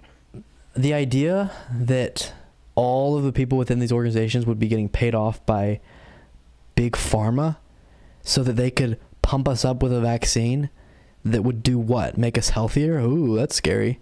Because you haven't seen any. I mean, money talks, man. Okay, money so talks. In your world, they paid everyone off, and then we've seen the vaccine help with COVID. What about no one talks about why everyone that comes out with the side effects stuff it gets censored? Remember, look into Eric Clapton where he couldn't play fucking guitar after the vaccine. He like didn't want to take the second booster. Dude, the vaccine. No, have you ever looked listened into to the Eric vaccine Clapton. injury? There was literally a vaccine injury like Congress session where people would come in. So like one guy who was out playing basketball, or no, his son went to play basketball. Like perfectly healthy son got the vaccine 2 days before, ended up dying on the court playing basketball. Okay. Basketball. Listen. And like there's plenty of like people like dude, it was I need to heartbreaking. explain. Man, hearing all those stories. It's heartbreaking. I need to explain something to you. It's on YouTube. You can probably still find if it. Hundreds of millions and probably billions at this point. No, it's not like everybody's affected by it. Though. Wait! If Yeah, go billions of people get a vaccine, crazy stuff happens unrelated to the vaccine all the time. People randomly collapse from heart attacks. People randomly have weird things happen with their body constantly. So statistically, those things are going to happen. Perfectly healthy Wait. 17-year-olds. Right, yes. Right after, right after am aware of it. coincidences, yeah. The vaccine, whenever you inoculate that many people at once, because it's not caused by, if you can show that it was caused by the vaccine, which you can do. That's why sometimes vaccines, maybe not recently in the United States, but that's why medicine is often taken, not often, gosh, I'm using the wrong words, but like if they find negative side effects, kind of like the J&J. Initially, they were overly cautious and stopped. Well, exactly. Think inoculating about how people got J&J vaccine before, like just because the government. But then they forced down realized their it wasn't Exactly. big and it wasn't So, I bad. mean, So then they kept putting it out. But my point is, they're not scared because they would rather them have to, stop giving out a medicine or a vaccine and fix the issue than have a massive story that this many people died from their medicine that would ruin their company. And so what you do see is that things will happen in a timeline after someone got a vaccine because there's so many people. But whenever you do all of the different research and trials on the vaccine itself, it's not causing those things to happen. And when it is causing them, then they admit to it, just like how they were fine to admit to it slightly increasing the chances that you would get whatever it was called. Myocarditis. Yeah, right. It doesn't increase as much as COVID increases, but it does increase. But this is somewhat. my thing is like, so maybe you've heard differently, but like COVID had scientifically, from what I've heard, even from like all sources, says like if you're younger, you're not really affected by COVID. When I say younger, I mean like maybe 17 and below, possibly 18. You're not really affected. Like COVID, like it's like a flu kind of for if you're younger, right? It's not a big threat to like your life. You might be sick for a week or a couple days, you're fine. But then like these kids get vaccinated and then they end up dying like a couple days later. It's like, it's just not a coincidence at all. Like, I mean, yeah, it could be a coincidence. Like I'll say, yeah, possibly, but like, I just recommend looking up that if you can find it. Like, Okay, there was a if panel of like millions of kids are getting 20 vaccinated, people talking about that. If millions of people are being vaccinated, you're gonna have one who just happens to die. Yeah. So is a risk worth? No, not from the vaccine though. I'm not saying from the vaccine. I'm saying. So you're saying there's no vaccine injuries at all? Oh, I'm sure there's side effects for sure. No, there is like, dude, it's been like they call it the VARs or whatever. We have to legally document like vaccine injuries called VARs. VARs, yeah. Yeah. So like you have to put your. But the thing is, a lot of people don't even report it to that, and then like. So what that number is still small compared to how many people have been vaccinated, but it's still a substantial amount of people that probably should not be vaccinated, that are healthy and young, that should not. Like, I totally support if you're like older person, you have like like you're already sick or from something, cancer or whatever. Like, I totally support getting vaccinated because the risk is worth the reward, but not when you're younger and you're perfectly healthy. But it is because there's like virtually no risk when you take the vaccine. That's why we give vaccines to children already. That's a whole false. That's what I'm trying to say. Is like that's all false. But because, you like, have there is a risk. It's maybe smaller compared to how many people have done it. Stories that you saw on YouTube of a dude who said something, and I have a massive body it was a congressional meeting, academic research. Of people that have like either like literally people in wheelchairs are testifying to Congress and saying, "I took the vaccine 2 days later, I'm paralyzed." A guy with like I said earlier, he's lost his son, who was a healthy 17-year-old. He was crying on fucking in front of like Congress and like the whole meeting. There was like there's 20 different like people that had the courage to go to fucking stand up and say all this shit in front of everybody. And I'm telling you, if they can find, all got like fucking pushed under the rug, dude. I'm telling you, if they can verify or not verify, if they can even get the slightest little speck of evidence that it was caused by the vaccine, then I'm totally down. But that hasn't been found, so I don't even like that being said on my platform because that has not been found. And what you are going to do is you're going to have countless people crying at their house because their family member died and they wouldn't have if they had gotten the vaccine. So this is the thing. So you agree about like, abortion is my body, my choice, but like the vaccine's not? The vaccine is. I don't think the government should force you under penalty of law to get the vaccine. Like, what about like coercing employers to make you take a vaccine? So you're basically the same thing. Make it situationally very inconvenient to get the vaccine, then yes. That's fine. Let's do that. Yes. All right, go ahead. Just like how we do that with schools and stuff already. Yeah. I think if you can verify that something is safe and effective and society is going to help a lot, and you don't force people, but you make it very, very, very much encouraged based on like situational circumstances, then absolutely, I'm for that. I think it comes down to like a lot of people think like, let's see if I can articulate this right. So I think it comes down to a lot of people think that like your own personal health is someone else's responsibility versus like your health is your responsibility. And that's my opinion. Is like people say, oh, you have to be vaccinated because you'd be killing people. It's like, no, if they got vaccinated, isn't that supposed to protect them? Like, why? How is this even an issue? Like, why are you telling me to get vaccinated? First of all, when the vaccine I think now at this point with all the variants and everything, I'm fine with them not. I think a lot of people not made a mistake requiring and it, but have regrets of getting one. whatever.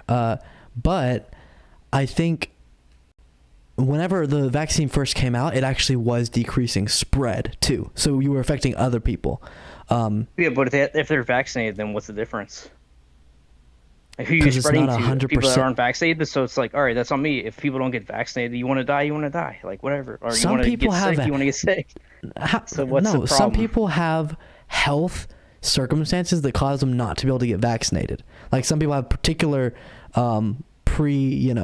whatever the hex that make it to where it's not safe to get a vaccine, based on the the things that they are dealing with and the things that are in the vaccine or whatever, or the effects of the particular vaccine. And so there's people who would get vaccine, are trying to take precautions, are trying to be safe, and then some dumbo who was listening too much to frickin' Eric Weinstein or Todd Jared, whatever what was his name? Yeah, that one anti-vax dude, listening too much to far-right media, comes up and breathes on them, and then that person dies, and it's not their fault. So you're saying they can't get the vaccine because there's health issues. So like, you're somewhat proving my point that there is health issues and possibilities with the vaccine. Dude. Okay, either you are like because you don't want to be wrong, you're like purposefully avoiding details. No, but like, I mean, I'm not maybe trying... you're just genuinely having a hard time understanding, and I can help you with that.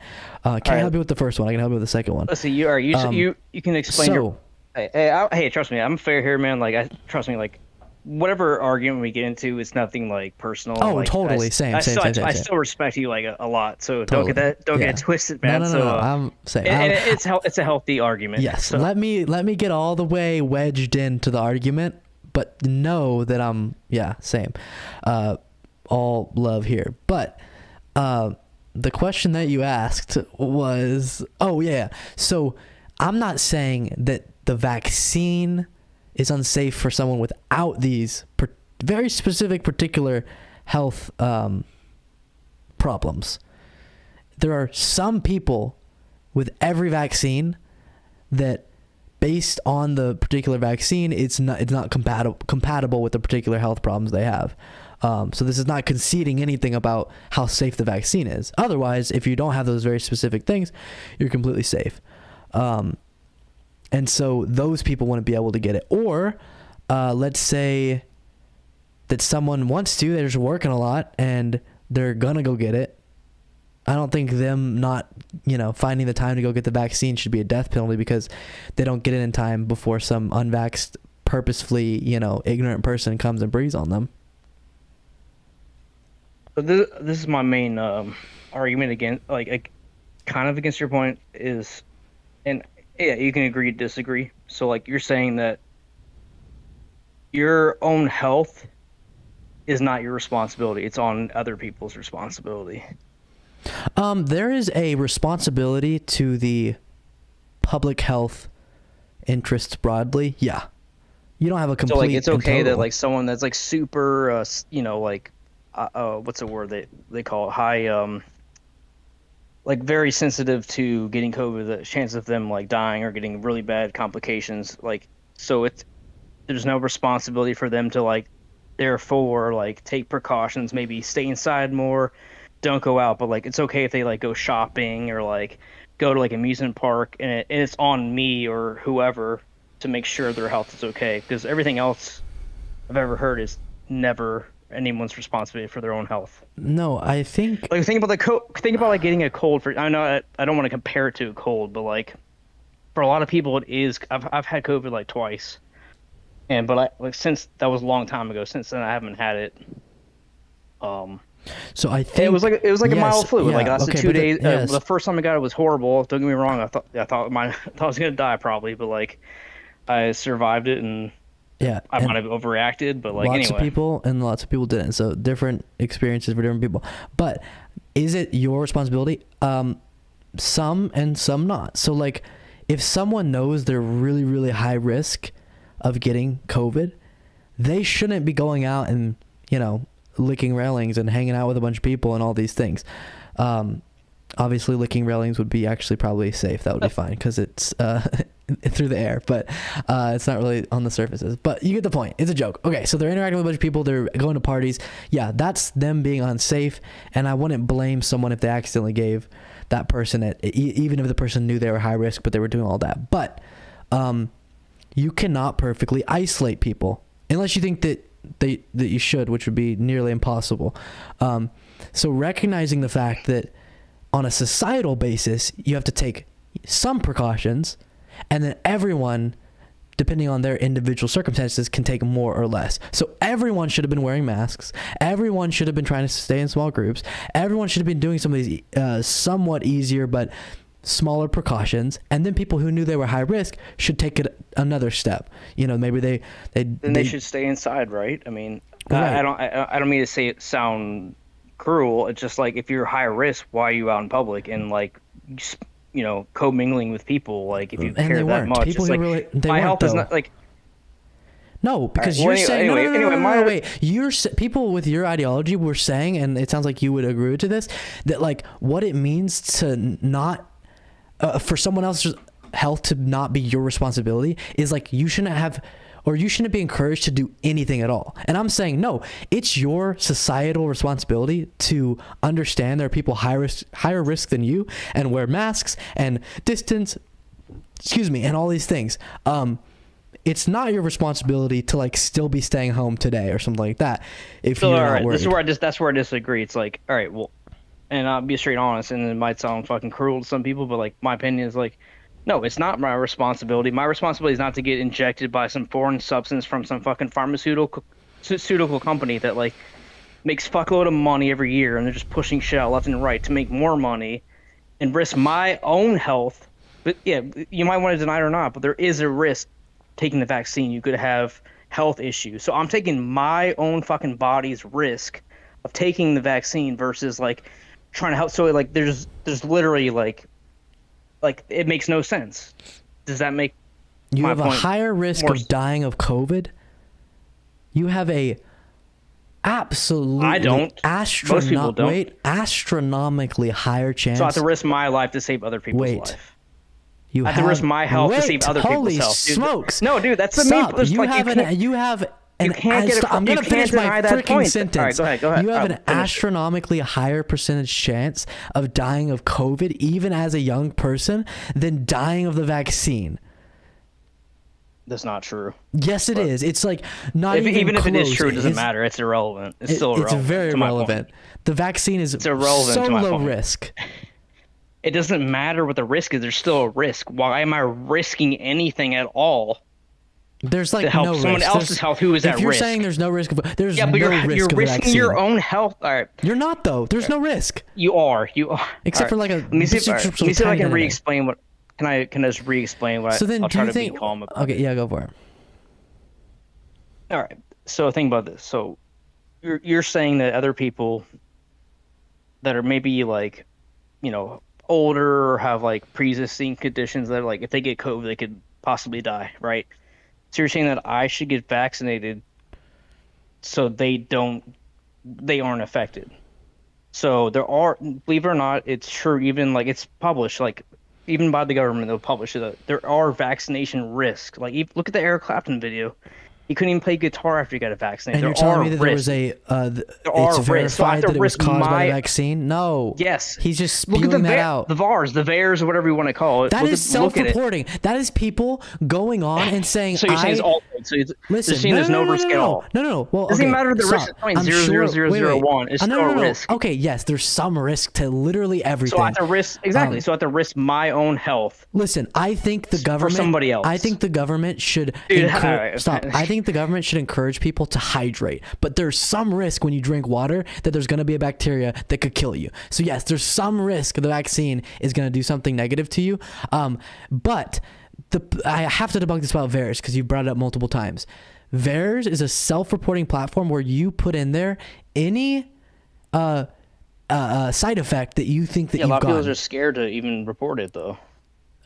A lot of shit's really? actually There's underreported. an No, actually, a lot of it's movement. There's an entire From what I've heard, is movement. actually underreported, dude. Because people get There's the an- vaccine like, oh, it's okay, I'll be fine, I'll sleep it off. They don't report it. And like, then they I'm sleep serious. it off That's and what I they're heard. fine. There's an entire movement around. No, I'm saying like there are wait. injuries There's that entire, they think it's there's fine. an entire movement around discrediting the vaccine. So the idea that people would go there and put false things is completely believable. But even setting that aside completely, you're just putting if you got a side effect after the vaccine without any knowledge of if the vaccine caused it. Again, I get headaches a lot. If I happen to get a headache the day after my vaccine, it could be from the vaccine, it could be not. But if I want to use VAERS, I can go right on there and just submit it and say, boom, I got the vaccine and the next day I had a headache. But I get headaches a lot. So who knows if that was caused by it or not? You get my point? So pointing to that. Now, if you can show me verified cases of that being caused by the vaccine, then I'm interested. So this is my biggest stance where I'm adamantly like I really like I'm at hardline stance where it's like, and I'll say it again, it's like, all right, why am I risking my own health to help somebody else's health? So you see, it doesn't matter. It doesn't even fucking matter. We don't have to argue like numbers, stats, blah blah blah. Even if there's fucking 0.0000001 chance I can die from a heart attack, get myocarditis, whatever the fuck it is, from a vaccine, when I don't even want to take the fucking vaccine, first of all, just to help somebody else's health, how is that right? So I'm basically helping other. Okay. I'm risking my own health to help. There's no, there's no argument against that. Also, like, there's literally no argument against that. So like, I don't. By taking, like, you can try to argue against that, but there like, quite literally ask the is. chat. Listen, if first of all, the vaccine is lowering your chances of dying, by taking the vaccine, you instantly have a less like not instantly after it gets circulated through you. And So I have stuff. to be a hero to other people, risk my own life. Wait, are you not listening to me? I feel like you're not listening. Listen to me, please. No, 'cause I sorry. listen Go to ahead. you. I can just interject. No, go ahead. Sorry. Listen, man. Go ahead. Ready? If you were the only person on the planet, okay, that doesn't make sense because this is a virus, separate from caring at all about anyone else, by taking the vaccine, you become safer. Yourself, not anybody else. You. Now, okay, boom. Set that aside. 2. So now, and you don't believe that because you think the vaccine is killing people, but it's not. But, okay, like, you cannot deny, or you're going to, but you shouldn't deny how much more safer from COVID and you are whenever you take the vaccine, okay? But let me just debunk your belief that like you don't have responsibility to care about other people's health or whatever. The vaccine's not identical, but like this is very comparable. We say that you can't drunk drive. Why? What if I am fine with taking that risk? You say I'm fine taking the risk of getting COVID and dying. That's what you're saying to me now. You don't want to believe the science that it makes you safer to take the vaccine from COVID, and that's what you believe to be your personal choice. So I think it's my personal choice, I don't actually believe this, don't clip me on this, to drunk drive. And so why would I not have the right to go drunk drive? Why do I have to care about other people's safety and other people's health and other people dying? That's already illegal, though. That's the thing. I don't think no one agrees with. Most people should not agree that drunk driving's fine. What? But under your ideology, it should be legal, right? No, that doesn't make. That's like such a straw man argument. No. Address it. You're putting. All right, you're drinking and you're driving. Like what? Like that's not like this difference between taking a vaccine versus not. Oof. That's all. That's your response? Your response to an analogy is they're not the exact same? Yep, that's an analogy for you. I'm saying the principle of you are required by law to do something to protect other people. You are required by law not to drunk drive to protect other people as well as yourself, just like a vaccine. And you're not even required by law to take it, but Let me think about it. That's definitely like that. I always hear the fucking point, but it's like not really. All right, so the reason, let me think here. First of all, it's like that's not. So if you drive drunk, you're not. It's not like you're not taking something into your body that's permanent. Like once you get a vaccine, that's it. Like you don't. No one knows the fucking side effects. I'm not talking about. Dude, you can do crack cocaine and drive a car. What's the difference between that and like what I'm saying? Like you can't. control what people do. Like, what are you gonna like have? Like, there's no way the government or anybody can like stop people from drunk driving. So like, there's no. So we shouldn't have that law? No, but like, there's not like a difference between a law or not. It's like, what's it? Let me get back to that. Like, Listen, drunk driving drunk driving has decreased since that was passed.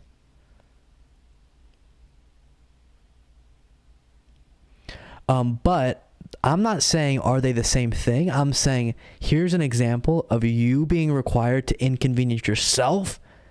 Maybe your favorite thing is driving at night drunk because it's like fun and relaxing. Yeah, but you aren't forced to drink and drive though. All right.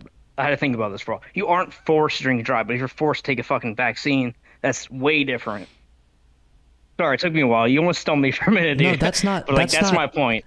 That's like, not all right, an if the answer. government forces you to drink and drive, yeah, okay, I agree with you, but No, they they're don't. forcing It's you like, not to. like, They're forcing you no, not they're to do forcing you to get a something. fucking vaccine. No, they are. They were. Actually, at least they were. I don't know. No, now they it's weren't like forcing kind of you. like They were very much Dude, imploring you through. Dude, they were. They were. Look at So like, you went to jail if they you got didn't shut get a down in the vaccine. courts.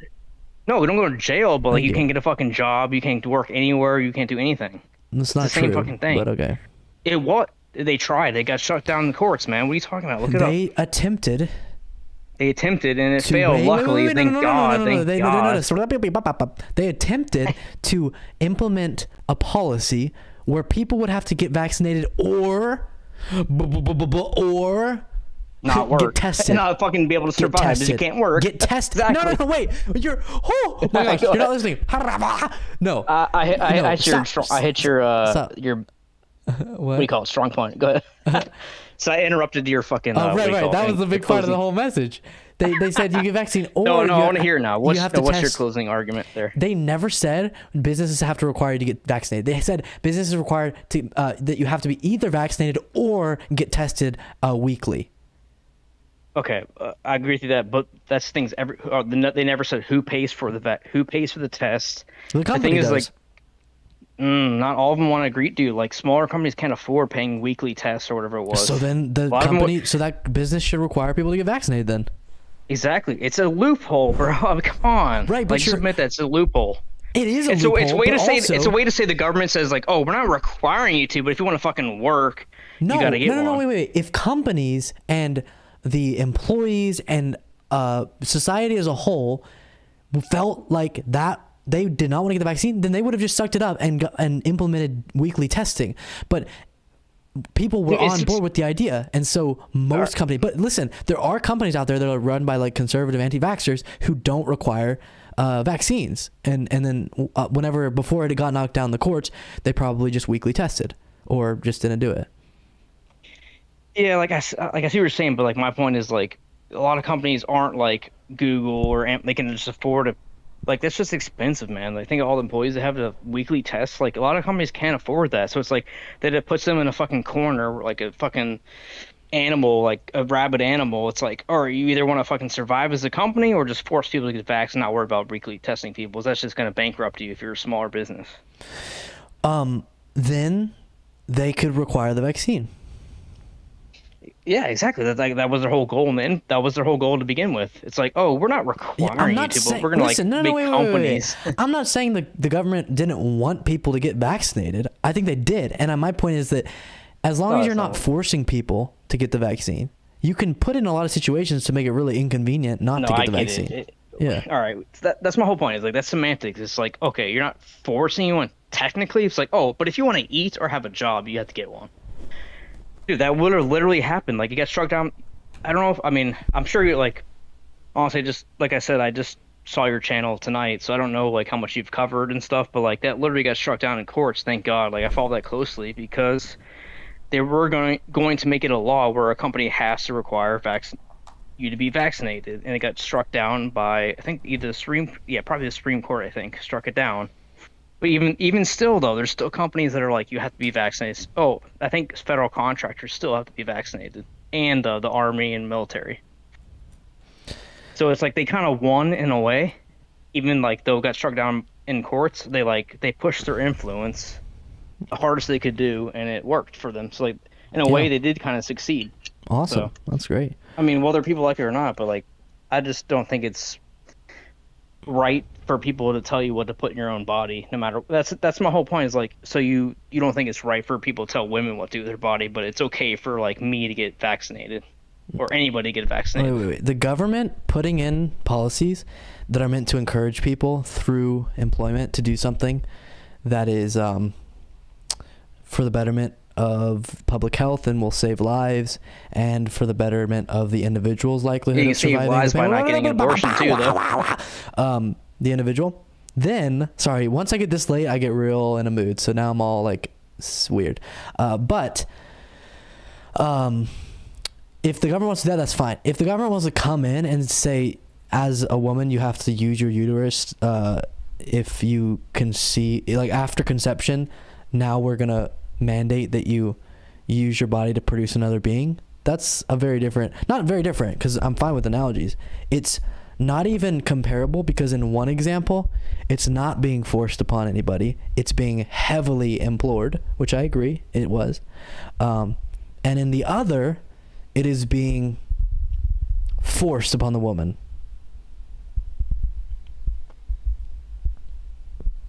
Yeah, I mean, yeah, my rebuttal is that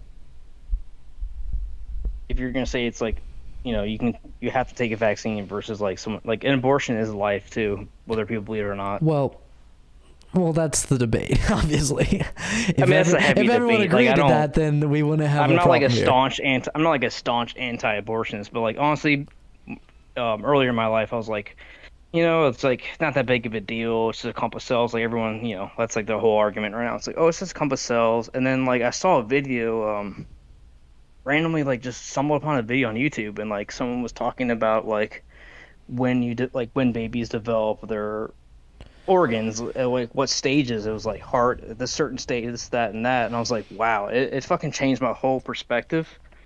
And I completely flipped like my whole perspective on it. Like I was like, wow, I did not know that. And like I think a lot of people just aren't educated on them. So I'm not saying people that are like, oh, let's get an abortion. Like a lot of them aren't like evil people, I don't think. Like, I mean, maybe there are some people like, yeah, I don't give a fuck, let's kill, you know, Ever since the baby in the overturning womb. of, But like I just feel like a lot of people just are uneducated about it. ever That's since just my the opinion. overturning of Roe v. Wade, I have done, or not the overturning. I was pro-choice before the leaked draft memo, but I don't think I had spent tons of time. I had invested tons of time into fleshing out that issue as much as others that I've done, and so I've spent so much time informing myself and educating myself on the issue of abortion, and have come to the conclusion that we absolutely, even though this was already my position, it's gotten even stronger the more that I've educated myself on it, that we absolutely should not be mandating women to continue being pregnant if it's not their choice. So what is your oh, go ahead. I'm pro-choice, and so okay. Well, I don't think this is a matter of people being educated or not. I think it's a fundamental disagreement about when a life is worthy of individual rights. Yeah, exactly. So like, what is your personal opinion of like when does a life start versus when it does not start, I guess?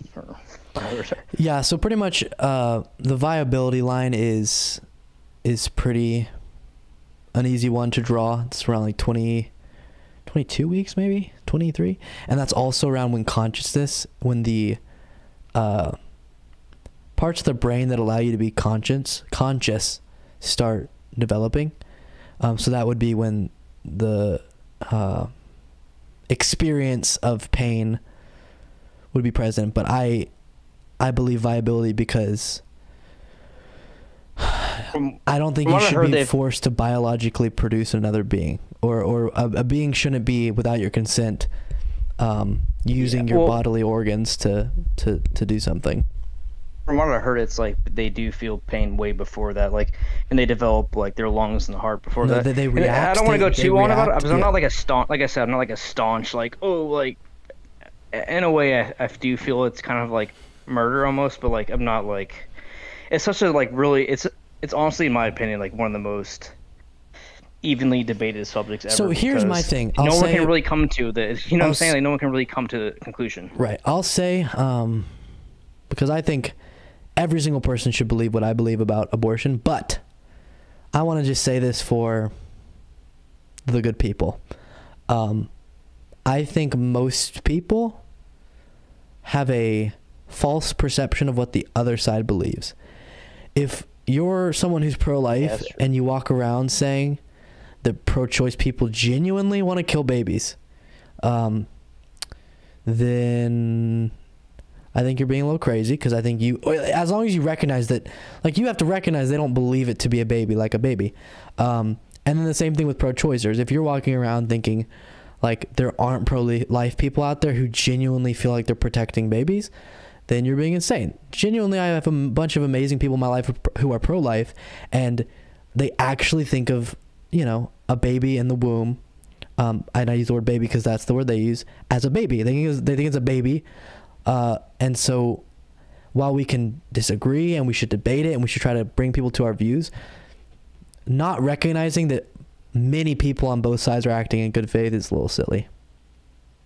No, yeah, I totally agree. Like, that's one thing I will agree with you on. It's like, yeah, like you said, like, people can get like carried away, like, oh, and I guess to be kind of devil's advocate too, it's like, just because you believe it's not a life doesn't mean it's not a life. But then again, it's like this is weird. It's like I'm not like I don't, from the research I've done, I'm not like super into it. Like I said, I'm not like a hardcore like don't get an abortion, but like if there is a period from what I understand where it's not like there's no.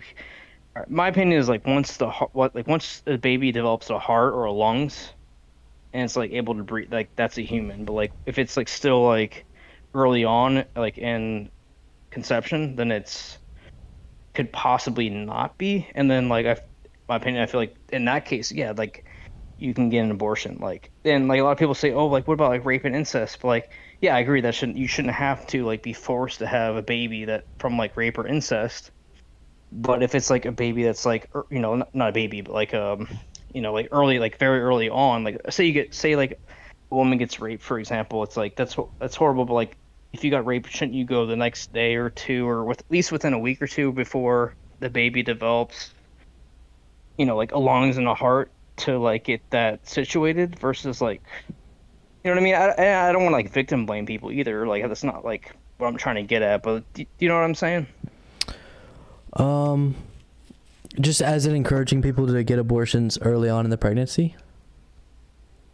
Well, like before it developed, like, shit, I mean, like I said, I'm not like a abortion statistic, but like, I feel like what's the week, like within a week or two, right? there's no like heart or lungs. I think it might be 3 or 4 weeks where the baby develops like I think it's a heart and lungs and a like brain. 4 or 6. Wait, I think it's 6 weeks whenever they start picking up on, on an electrical pulse. That's not really a heartbeat, but yeah, I get what you're saying. It's like an electrical pulse coming from the heart region. Like my opinion is once like they have their own heartbeat, that's a life. So like if I don't know, like maybe before that there's not one and it's just like nothing really there. Like I kind of can see that and I do support that somewhat.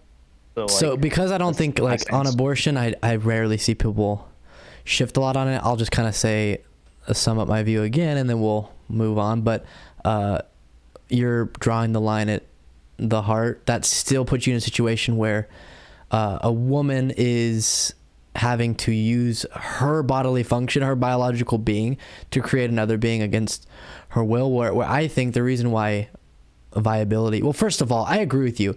People aren't just having abortions like multiple months in. Why would they? That's not, I mean, it happens whenever it's like health related. How can I afford it? And it's like, then it's like, that's not murder happening. in my opinion. But that's not like happening. People have abortions later on because some people do that. Like health factors and stuff. People decide early. They're not going to go through all of the physical toll of being pregnant for multiple months if they're going to abort it later. But the reason why viability is the line drawn by most pro-choicers I know is because that's when now the being could live outside of the mother. So now it can be its own being, right? But before that, it literally needs the biological functions of the mother to even survive. Whereas once it's past the line of viability, it could live outside of the mother's body. I'll give you that. That's a good point. So when you're saying like people, first of all, when you said people aren't like getting abortions late on, like Virginia, I think at least, or some other states have legalized abortion up to like literally 9 months, I think, or 8 months, something like that. Like legit, like they're almost about to pop out, and they have legalized abortions, which I think is completely wrong. But when you talk about your point with like babies being able to survive out the womb, I agree. If they can't, in a way, I kind of agree. It's like, oh, if they can't survive out the womb, maybe they're definitely dependent on the woman. So it's like her body, but like there are babies that are born prematurely that are put in incubators and can survive with like modern technology. Right. So it's like, yeah, to a certain point. So like, I don't know, man. Like, but that's like I said, that's like, after that's I'm after kind of viability. Yeah. Yeah. So like in a way, like if that's like, or if say if they, I don't know like the whole stats that they cut off, like when you can't survive outside the womb, like in an incubator, for example. Like I don't know enough about the subject to like debate it. That's it. But like I kind of do, in a way, agree with that. It's like if they can't survive off the womb, you know, like in an incubator with any modern technology or whatever, then like kind of can lean. So I don't know, man. Like I said, like I'm not like it's such a tough subject, man. I still have a lot of thinking to do about it. Yeah, I understand. Well, I think we've really touched on a bunch of stuff, and you've been delightful to talk to. I think we can wrap it up there, unless there's just something that you absolutely can't leave without having me speak to. Is there any people still in the chat? Yeah. Or everyone leave us. I'm getting lots of messages from the Jimmy from Philly. I'll let you go, but I'm gonna probably argue with chat for a second here and then bounce. So it's been awesome. All right, man. Yeah, hey, man, I really appreciate you letting me on and stuff, and you should I come hope on you in the do well with future. your channel and everything. Thank you. man. Yeah, for sure. Like, yeah, man. All right, dude. Have a Sweet. good night, man. All right, you too. All right. Later. Bye. I liked him. Okay. So Jimmy, hey buddy, Jimmy, always saying dumb things in my chat. First of all, thank you for sending some of them as super chats. I will read those because they're super chats. The first one, CDC said that the vaccine doesn't stop trans of co. No clue what that means. Oh, transmission of COVID. Gotcha. As I said, right now it doesn't significantly stop transmission because we've had so many so many variants. But at the beginning it did not stop, it limited, it decreased the chances. So now you're on, and then thank you again for the second super chat saying, so now your side calls disagreement misinfo. Gotcha. Well, we call it misinfo when it's misinfo. Or at least I do. I don't know about anyone else that you would call my side. I know, Jared. Finally somebody came in. Okay, so, Jimmy, you said that the Supreme Court shouldn't establish rights. Or abortion wasn't a right. The Supreme Court's job is to interpret the Constitution. So if they call something a right, by definition, it now is a right. Now it's no longer a right in the United States. So just like definitionally, I think you're false on that. But I agree with you now, abortion's not a right. It should be. And in some states it is, but oh, that one monk, thank you so much. You're sweet. Also, you're just always saying really dumb stuff, Jimmy, I have to say. Not to be mean, like in the nicest way possible. You just say a lot of really, really dumb things. Like, you said, why not let people vote on it, Luke? Sure. I think people should vote to get a president in office who will get better Supreme Court justices. No, genuinely, Jimbo, which I know that's not his name, but his alias was genuinely really a great person to talk to. Like, was good at having a conversation compared to other people.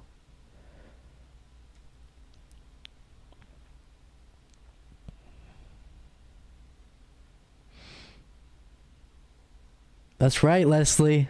Amen. All right, y'all. I'm going to go. That turned into quite the stream. Wow. What started with a Trump speech ended with a awesome debate. I will see y'all around. What is today? Is today Friday? Oh, okay. I won't be streaming this weekend because I'm going to Dallas, but I'll be back Monday. And